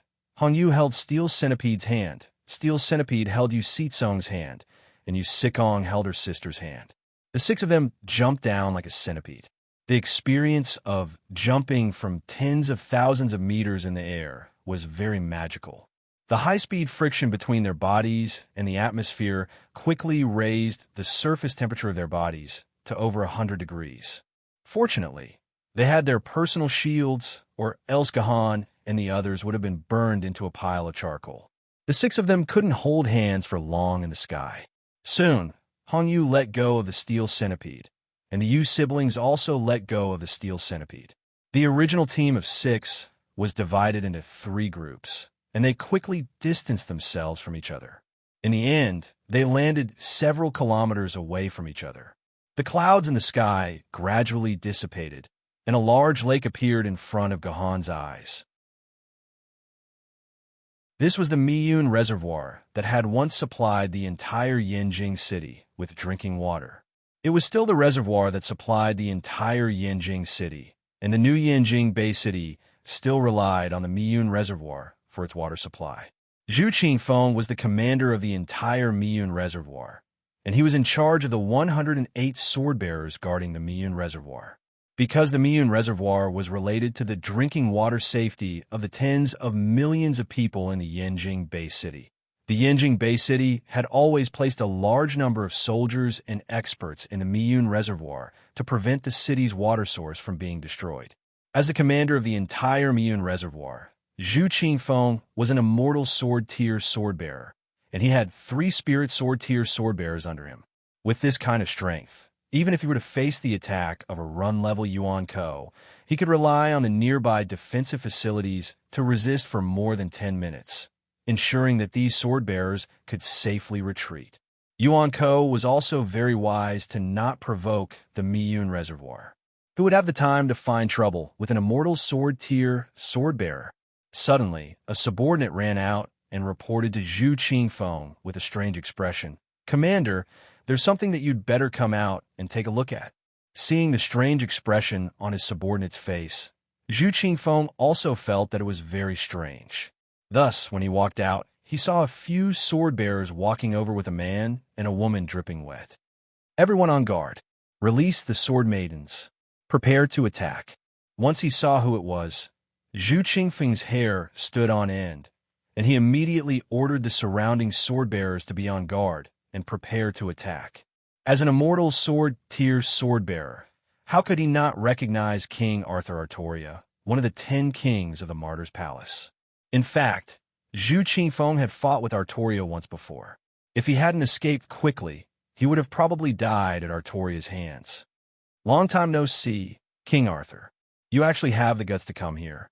Do you think you can block the attacks of 108 of us alone?" Zhu Qingfeng shouted. He really couldn't understand why King Arthur would suddenly come here, and it seemed like he had fallen into the water. What? This person is actually King Arthur. King Arthur was famous, and the surrounding sword-bearers had never imagined that they would save a Yun-level Yuan Ko. They were so scared that their hair stood on end. They released their sword maidens and waited for Zhu Qingfeng's order to surround and attack Artoria.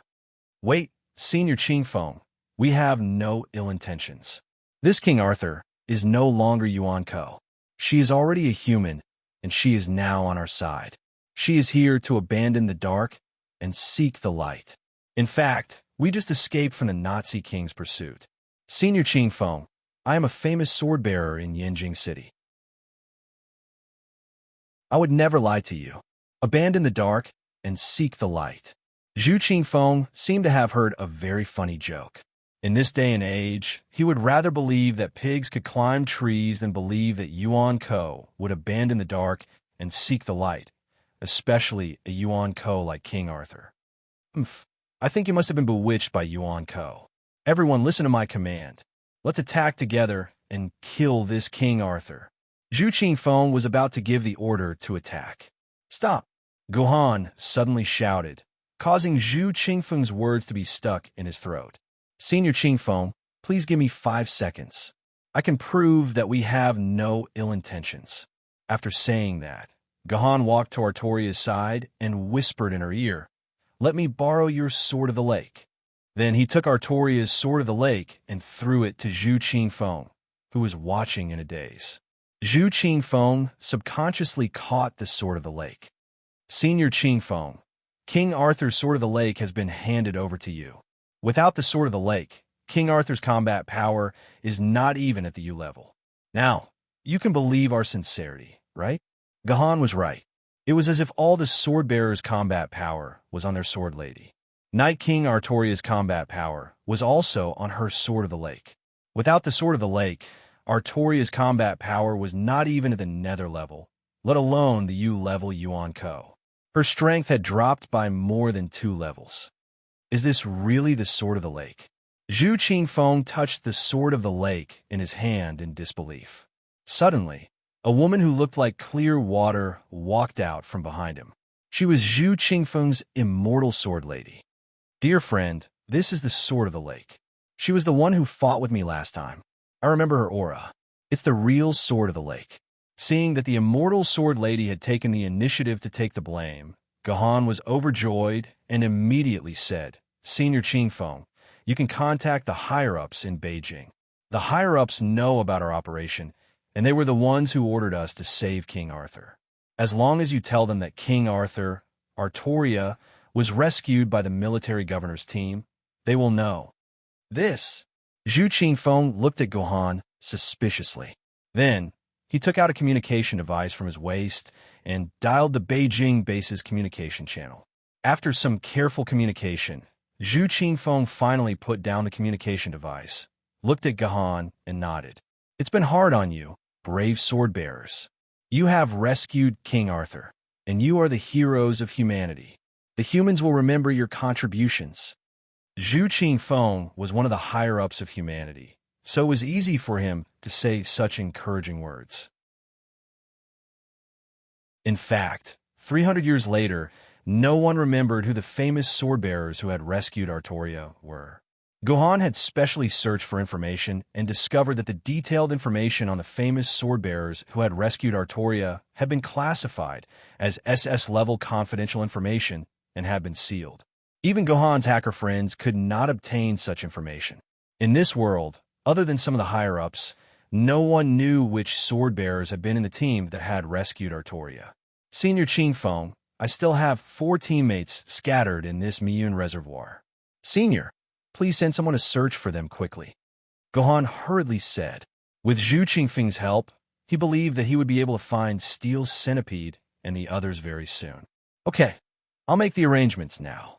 Before Zhu Qingfeng could finish speaking, Steel Centipede and the other 3 appeared beside Gohan.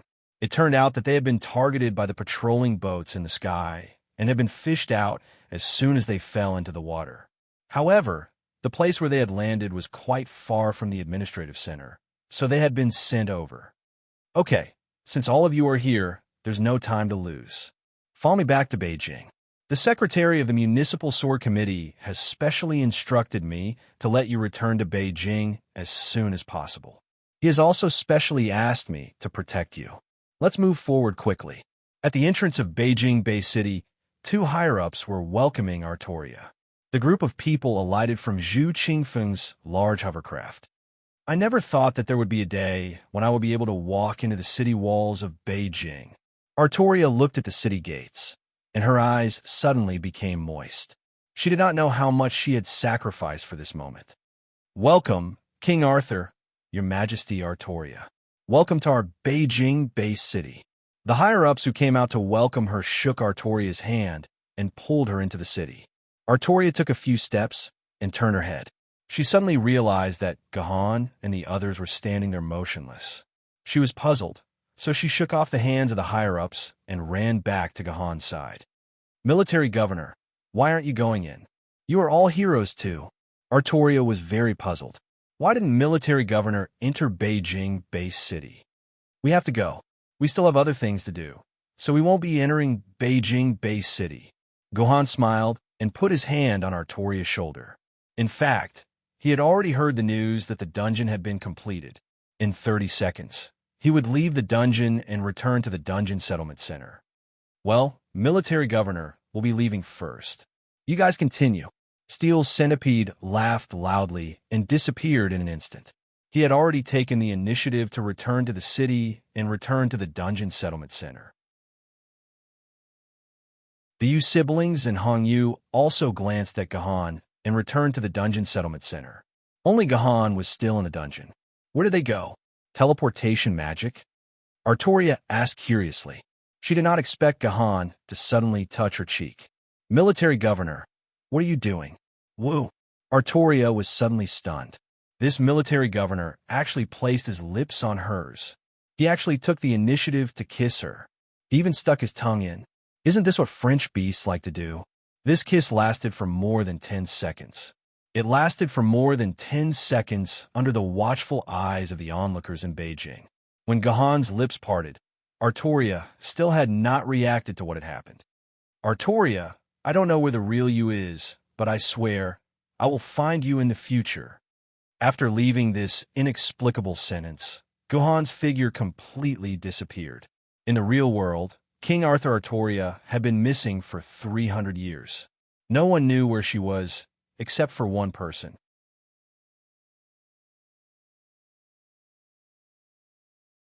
Chapter 213. As there were only 2 days left, the theme of the Instance Dungeon Settlement Center remained the same as the last time Dragonfeather was here. It was still the Sahara Desert. Amidst the golden sky, Steel Centipede and the others were already seated. Even Wondrous Pen, who had died earlier, was seated there. As this was a guild instance dungeon, even if a guild member died, as long as the guild completed the quest, the dead guild member could still receive his reward from the Instance Dungeon Settlement Center. Wondrous Pen was in a good state. When Gohan appeared, he greeted Gohan with a smile and congratulated Gohan for successfully completing the Instance Dungeon. However, Steel Centipede was the only one who was not afraid of anything and chose to sit together with Wondrous Pen. The other guild members had deliberately distanced themselves from Wondrous Pen. After entering, they did not even say a word to Wondrous Pen. After all, they had to survive in Yao Wang's sword faction. Casually chatting with a traitor would be akin to giving the traitor a handle. However, Gohan did not deliberately distance himself from Wondrous Pen. He casually shook hands with Wondrous Pen and said, "Congratulations." At the end of the day, Gohan was just an outsider who had temporarily joined Yao Guang's sword faction. He was a temporary worker who received remuneration. After the Instance Dungeon was over, Gohan would have nothing to do with Yao Guang's sword faction. There was no need for him to be afraid of such things. Mr. Military Governor is truly an outstanding person. Although I have long since reminded Teacher Baiyun not to ignore your role, it is clear that Teacher Baiyun has placed too much trust in my cute junior brother, resulting in the current situation. At that moment, Wondrous Pen seemed to have completed the transition from Yao Guang's sword faction to Stormy Wave's sword faction. Every time he opened his mouth, he would talk about Stormy Wave's sword faction. Wondrous Pen, you are young Master Baiyun's disciple? Gohan looked at Wondrous Pen with interest. Steel Centipede and the others were also stunned. Wondrous Pen was actually young Master Baiyun's disciple. However, thinking about it carefully, before Gohan appeared, Wondrous Pen had always been the #1 brain of Yao Guang's sword faction. Although his intelligence was not as good as Gohan's, the difference was not big. It was not surprising that young Master Baiyun had nurtured such a top talent. I'm just an in-name disciple. In Teacher Baiyun's eyes, I'm afraid only junior brother Longyu is his true disciple. Otherwise, he wouldn't have thrown me into the Alcade Sword sect as a spy. When Wondrous Brush said this, his tone was shockingly cold. It seems Wondrous Pen is dissatisfied with his treatment. This time, Wondrous Brush's return to the Surging Waves Sword sect is probably a ticking time bomb that could explode at any time. Gohan pondered silently in his heart but he wasn't too concerned about it. Be it the great waves of the Azure Billows or the Alcade Sword Sect, it didn't have much to do with him. Wondrous, wondrous king, wondrous Chin asked. Magic, wondrous demon asked. He has his wondrous brush. He was you, military governor dragon. Was. Are we still friends? Wondrous Pin asked Gahan sincerely. Yes. Gahan turned his head and stared at Wondrous Pin for a few seconds. In the future, if Wondrous Pin's Great Waves Wondrous Pin needs Mr. Military Governor Dragon's help, will Mr. Military Governor Dragon do me a favor? Wondrous Pin continued with a smile. However, his words made the other people from Yao Guang's sword faction nervous. How would Military Governor Dragon answer this question? I won't do you a favor. Although you are my friend, your face isn't worth it. Gahan's words made Wondrous Pin's face stiffen. The people around him felt relieved. But in the next moment, Guhan's next sentence turned the situation around. I will only do you a favor based on benefits. As long as Wondrous Pin or Great Waves Wondrous Pin can offer enough benefits. Any deal is negotiable. Gahan said with a smile. Understood. Wondrous Pin bowed to Gahan, then returned to his seat and didn't speak anymore. After a series of verbal confrontations and probing, when Gahan sat on the sofa's main seat, the cashier who had been sitting there for a long time waited for all the members to arrive before saying the first line. The entire instance dungeon settlement had officially begun. Dear players, Cashier 0791 is at your service. Hearing the name 0791, Gahan's body stiffened. This number was too familiar. Ever since he entered the game, he had cleared the king of Yuzgojin's sword and the Wudong Sect's Apex dungeon. The person who came out to settle his accounts seemed to be this person with the number 0791. He didn't expect it to be her the third time. Gahan raised his head and carefully stared at 0791's face. As all the cashier NPCs were made from the same face template, it was impossible to find anything wrong with her appearance. Gahan tried to find some clues from her facial expressions and movements. If Gahan's guess was right, and Bat really had their eyes on him, then this cashier 0791 was most likely not a fixed NPC, but an NPC possessed by a high-level AI program. Since it was a high-level artificial intelligence program, being stared at by him like this, it was bound to reveal some emotional fluctuations. However, even though Gahan was about to stare at 0791's face, this NPC still didn't show any emotions. Instead, she calmly dealt with the various matters of the instance dungeon. Hello, respected player Military Governor, player Wondrous Pin, Lang Kanjiang, player Steel Meatball, player Hong Yu, player Yu Sikong, player UCU. Your instance dungeon, King Arthur's Betrayal, has completed the statistics. Do you want to start settlement? You can also choose to enjoy the scenery here. Our settlement center's theme for today is the Great Sahara Desert. This was already a standard speech. 0791 was no different from the other cashiers. Begin settlement. Although the Yu siblings and Hong Yu seemed to be very interested in seeing some of the rare desert scenery, it was clear that Gahan wasn't interested. After Wondrous Pin's identity was exposed, his authority collapsed. Gahan's authority in this team was irreplaceable. Although Gahan was only a newbie swordsman with 4,500 quarks of sword essence, as soon as his words left his mouth, Steel Centipede and the other veteran swordsman players with more than 100,000 quarks of sword essence could only put away their thoughts of playing to their heart's content and obediently wait for the instance dungeon settlement. Main Mission 1 has been completed. Main Mission 2 has been completed. Main Mission 7 has an abnormal status. Mission 7 has been canceled. Hidden Mission 1 has been triggered. Side Mission completed. Instance Dungeon successfully cleared. Total time taken, 3 hours 58 minutes 24 seconds. Beginning Mission Evaluation. Evaluation Criteria, unknown. Evaluation Result, SS Class. Congratulations to player Military Governor's team for successfully clearing the instance dungeon King Arthur's Betrayal with an evaluation of S-Class and above. Achievement for clearing the instance dungeon for the first time achieved.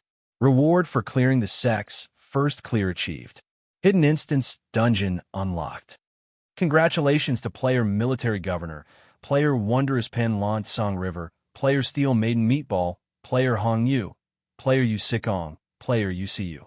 You have created history and left your great names in the history of Sword Maiden Online. May I ask if you would like to broadcast to the entire channel and let all the players share your joy and success? This kind of broadcast to the entire channel required the permission of the players. Previously, Gohan's broadcast to the entire channel had been approved by default. However, now that it involved an entire team, Gohan naturally needed to confirm it again. Sure, Gohan answered very straightforwardly. For this first clear, all the major sword sects had fought each other to the death. What was it for? Wasn't it for this exciting and famous broadcast to the entire channel? If Gohan dared to say no, he was afraid that Yao Guang would take his case to the Swordsman Arbitration Court. Broadcast to the entire channel. Ding dong. With the efforts of Yao Guang Sword Sect's elite swordbearers, Military Governor, Wondrous Pen Lant Song River, Steel Maiden Meatball, Hong Yu, Yu Sikong, and UCU, they have cleared the instance dungeon King Arthur's Betrayal with an SS class evaluation and obtained the title King Arthur Saviors. Their fame has spread far and wide. Broadcast to the entire channel. Ding dong. The instance dungeon King Arthur's Betrayal has been cleared by an SS class.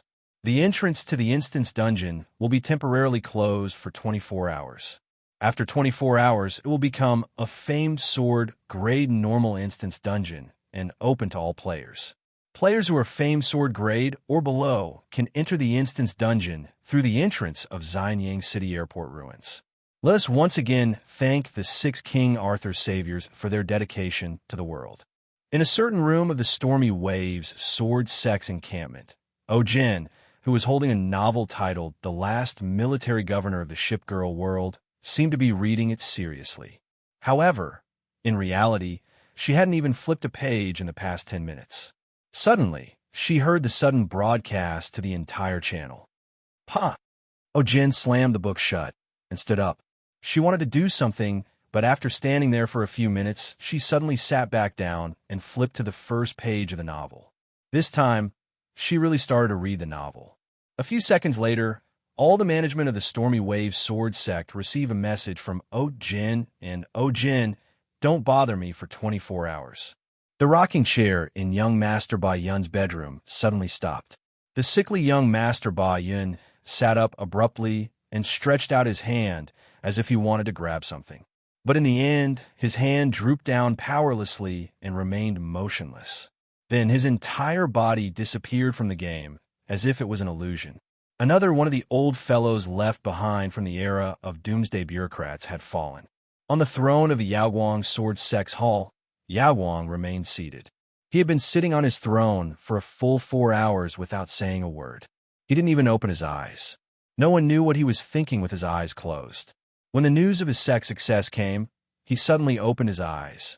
He instantly pulled out a jade-green longsword from his back and slashed with all his might.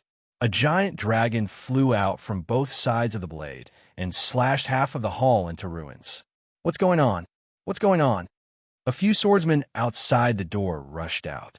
They thought that it was Yuan Ko who had come to kill them, but when they saw that the culprit was their own sect master, they didn't know what to say. "Did you all hear the broadcast?" Seeing the swordsmen nodding excitedly, Yao Guang finally couldn't suppress his smile. "Call our sect's architect over. I'm sick of this hall. We'll build a new one." "Hooray!" The swordsmen shouted together. Looking at the entire Yao Guang Sword Sect's encampment from the hall, the entire Yao Guang Sword Sect was immersed in a celebration. They defeated the Stormy Waves Sword Sect. They won.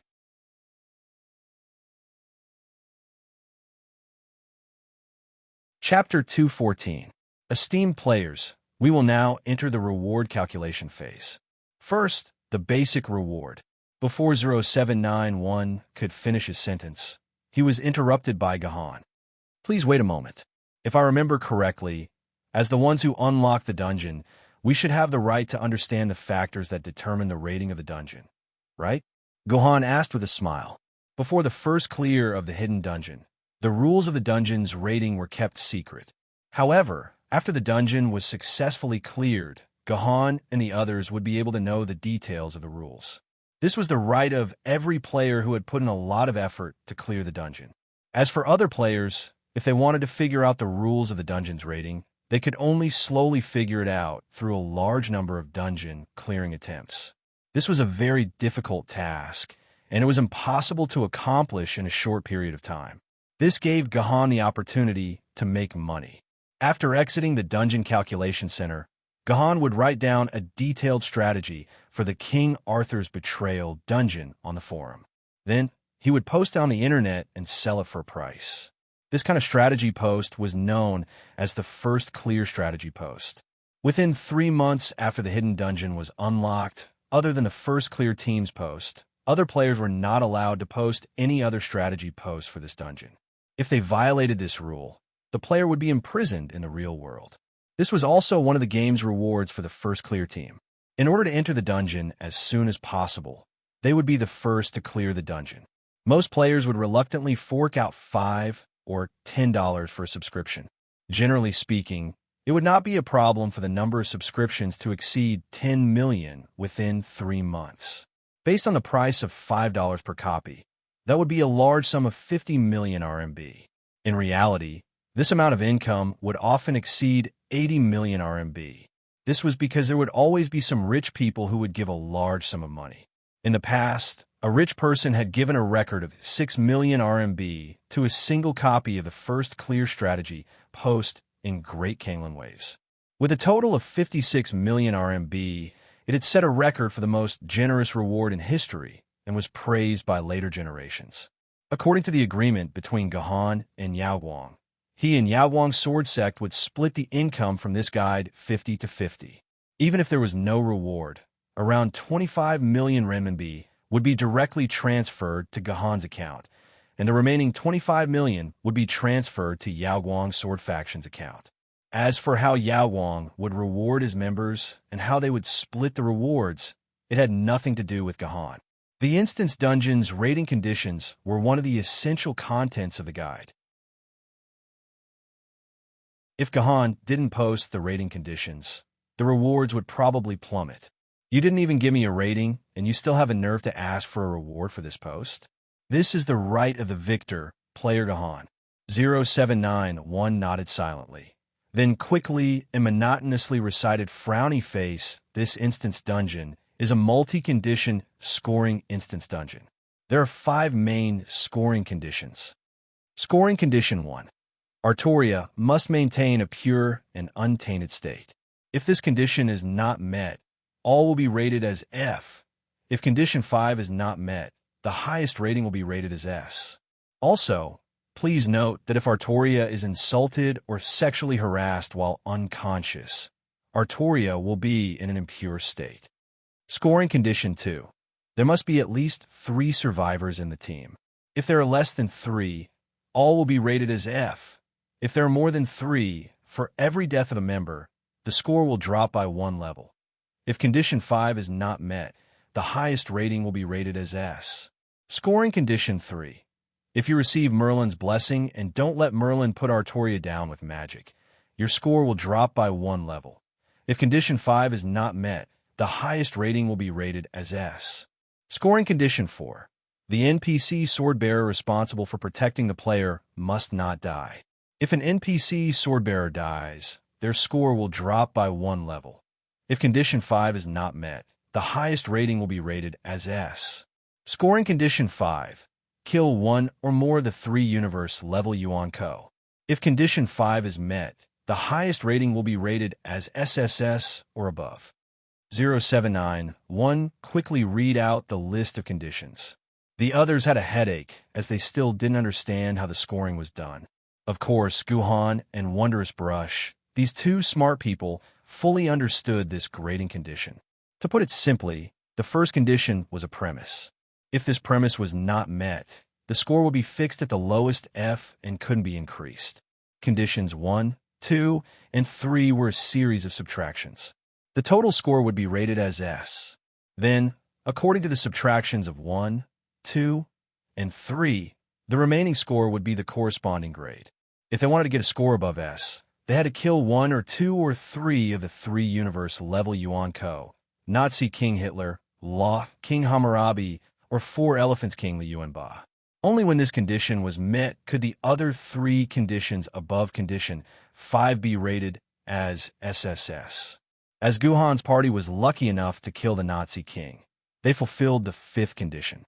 That was why they were given an SSS grade overall score. Condition 1 was naturally met, and Condition 3 was also met. As for Condition 4, Gohan's team didn't even encounter the NPC swordsman team that was prepared to protect them in Siping City. Naturally, Condition 4 was also met. Only Condition 2, Magic Pen, died, causing Guhan's total score to be deducted by 1 point. Otherwise, Gohan would have been able to directly clear the hidden dungeon with a super SSS rating, creating an unprecedented record. Since the start of the game, no team had been able to complete the first clear with an SSS rating. Thinking about it, it was a pity. Gohan couldn't help but dislike Magic Pen. In response, Magic Pen could only helplessly shrug his shoulders. Player Military Governor. Player Magic Pen, Lant Song River. Player Steel Meatball. Player Hong Yu. Player Yu Sikong. Player UCU. Now, we will be giving you the rewards for completing the dungeon. First, the basic reward for completing the dungeon. 600 renminbi, 600 essence sword pills, 600 sword scar dust. Under normal circumstances, the basic reward for completing a famed sword instance dungeon was 100. However, Gohan had cleared a 6-man dungeon, so the basic reward was naturally 6 times that. Player Military Governor. P.S. I've left out a bunch of team names in case you guys say I'm weak. This is the first time your dungeon team has cleared the King Arthur's Betrayal dungeon. You can enjoy the benefits of double the first time clearing the dungeon. Your team's overall rating for clearing the dungeon is SS. According to the rules, you can enjoy 30 times the basic reward for the team. Player Military Governor. Your team's final dungeon reward. 18,000 renminbi, 18,000 essence sword pills, 18,000 sword scar dust. Please continue to work hard and reach new heights. Player Military Governor. You are the team leader. Please distribute the team rewards. Please distribute the rewards according to the criteria of no less than 5% for each player and no more than 50% for each team member. TSK. According to 0791, if Guhan did not like anyone in his party, he would be given the lowest 5%, which was 900, and then 50%, which was 9,000, for himself. It did not make any sense at all. It did not make sense for a party leader to have such a privilege. It was not fair at all. However, this was a method the system specifically used to strengthen the team's authority. If a team member did not follow the team leader's instructions during an instance dungeon, it would be a very troublesome matter. However, the team leader did not have a good way to punish such a team member. Thus, the system came up with this rule, using the final reward distribution to establish the team leader's authority and prestige. If you dare to cause trouble, don't even think about getting a good reward. Some players might ask, what if I listen to the team leader's instructions, but the team leader, for the sake of his own interests or because he dislikes me, forcefully gives me the lowest reward? Truth be told, this kind of situation is very rare. That is because this kind of situation only occurs in wild teams. Generally speaking, it would not be a team from a sword sect. If the team leader of a sword sect dared to do such a thing, his reputation would be tarnished. He would be kicked out of his sect. Who would given the chance to become the team leader? Players would generally not find wild teams to participate in an instance dungeon. If they were forced to find wild teams, they would first apply to the system to monitor the entire process. Once the team leader's reward distribution was uneven, they could complain to the accountant on the spot. The accountant would let the system's AI analyze the entire instance dungeon. After confirming that no team members were disobeying the team leader's instructions, the system would strip the team leader's reward and distribute all the rewards equally to the remaining team members. As for the team leader himself, he would enjoy the reward of being banned for a month. If there was a second time, he would be banned for a year. Thus, situations where the team leader's reward distribution was unfair were very rare. Back to the topic of Gahan. Although it was very tempting to give 50% of the reward to himself, and he believed that the other team members would not care about it, they were all experts with hundreds of thousands of sword elements. These rewards were not very important to them. The total reward was only 18,000, and if it was divided equally, each of them would only get 3,000. It was not worth it to fall out with Gahan over such a small amount of reward. However, Gahan did not intend to get 50% of the reward for himself. Gahan also did not want to leave behind evidence of his greed in front of others for the sake of these sword elements. Divide it equally, Gahan said calmly. He did not even deduct Magic Pen's share. Logically speaking, it was not unreasonable for Gahan to give him 5%. Okay, everyone, keep your rewards. Hence, the large pile of rewards was divided into 6 equal portions and placed in front of everyone. However, it did not take long before Steel Centipede jumped up and pointed at his reward. That's not right. The amount is wrong. It's not right? Gahan was stunned. The reward was missing? Impossible. The system would not make a mistake in the reward. This kind of mistake was too low level. Sword Maiden Online had been in operation for more than 200 years. And such a thing had never happened before. Miss 0791. Why is this reward 3,100? Why is there an extra 100? Steel Centipede asked loudly. So, it's an extra 100. Brat, it's fine if you keep it to yourself. Why did you say it out loud? Sorry, I forgot to explain to you. Before you, there was a team that cleared the dungeon with an F grade result. However, because they did not complete the first clear, the reward was not distributed. Instead, it was distributed to the first team that completed the first clear. That is your team. So this is the reward of my junior brother Longyu. Magic Pen said with a bitter smile. This was too ridiculous. You're tuning into the Warrior Lore YouTube channel. Don't forget to subscribe and join us on this journey to catch the most captivating stories.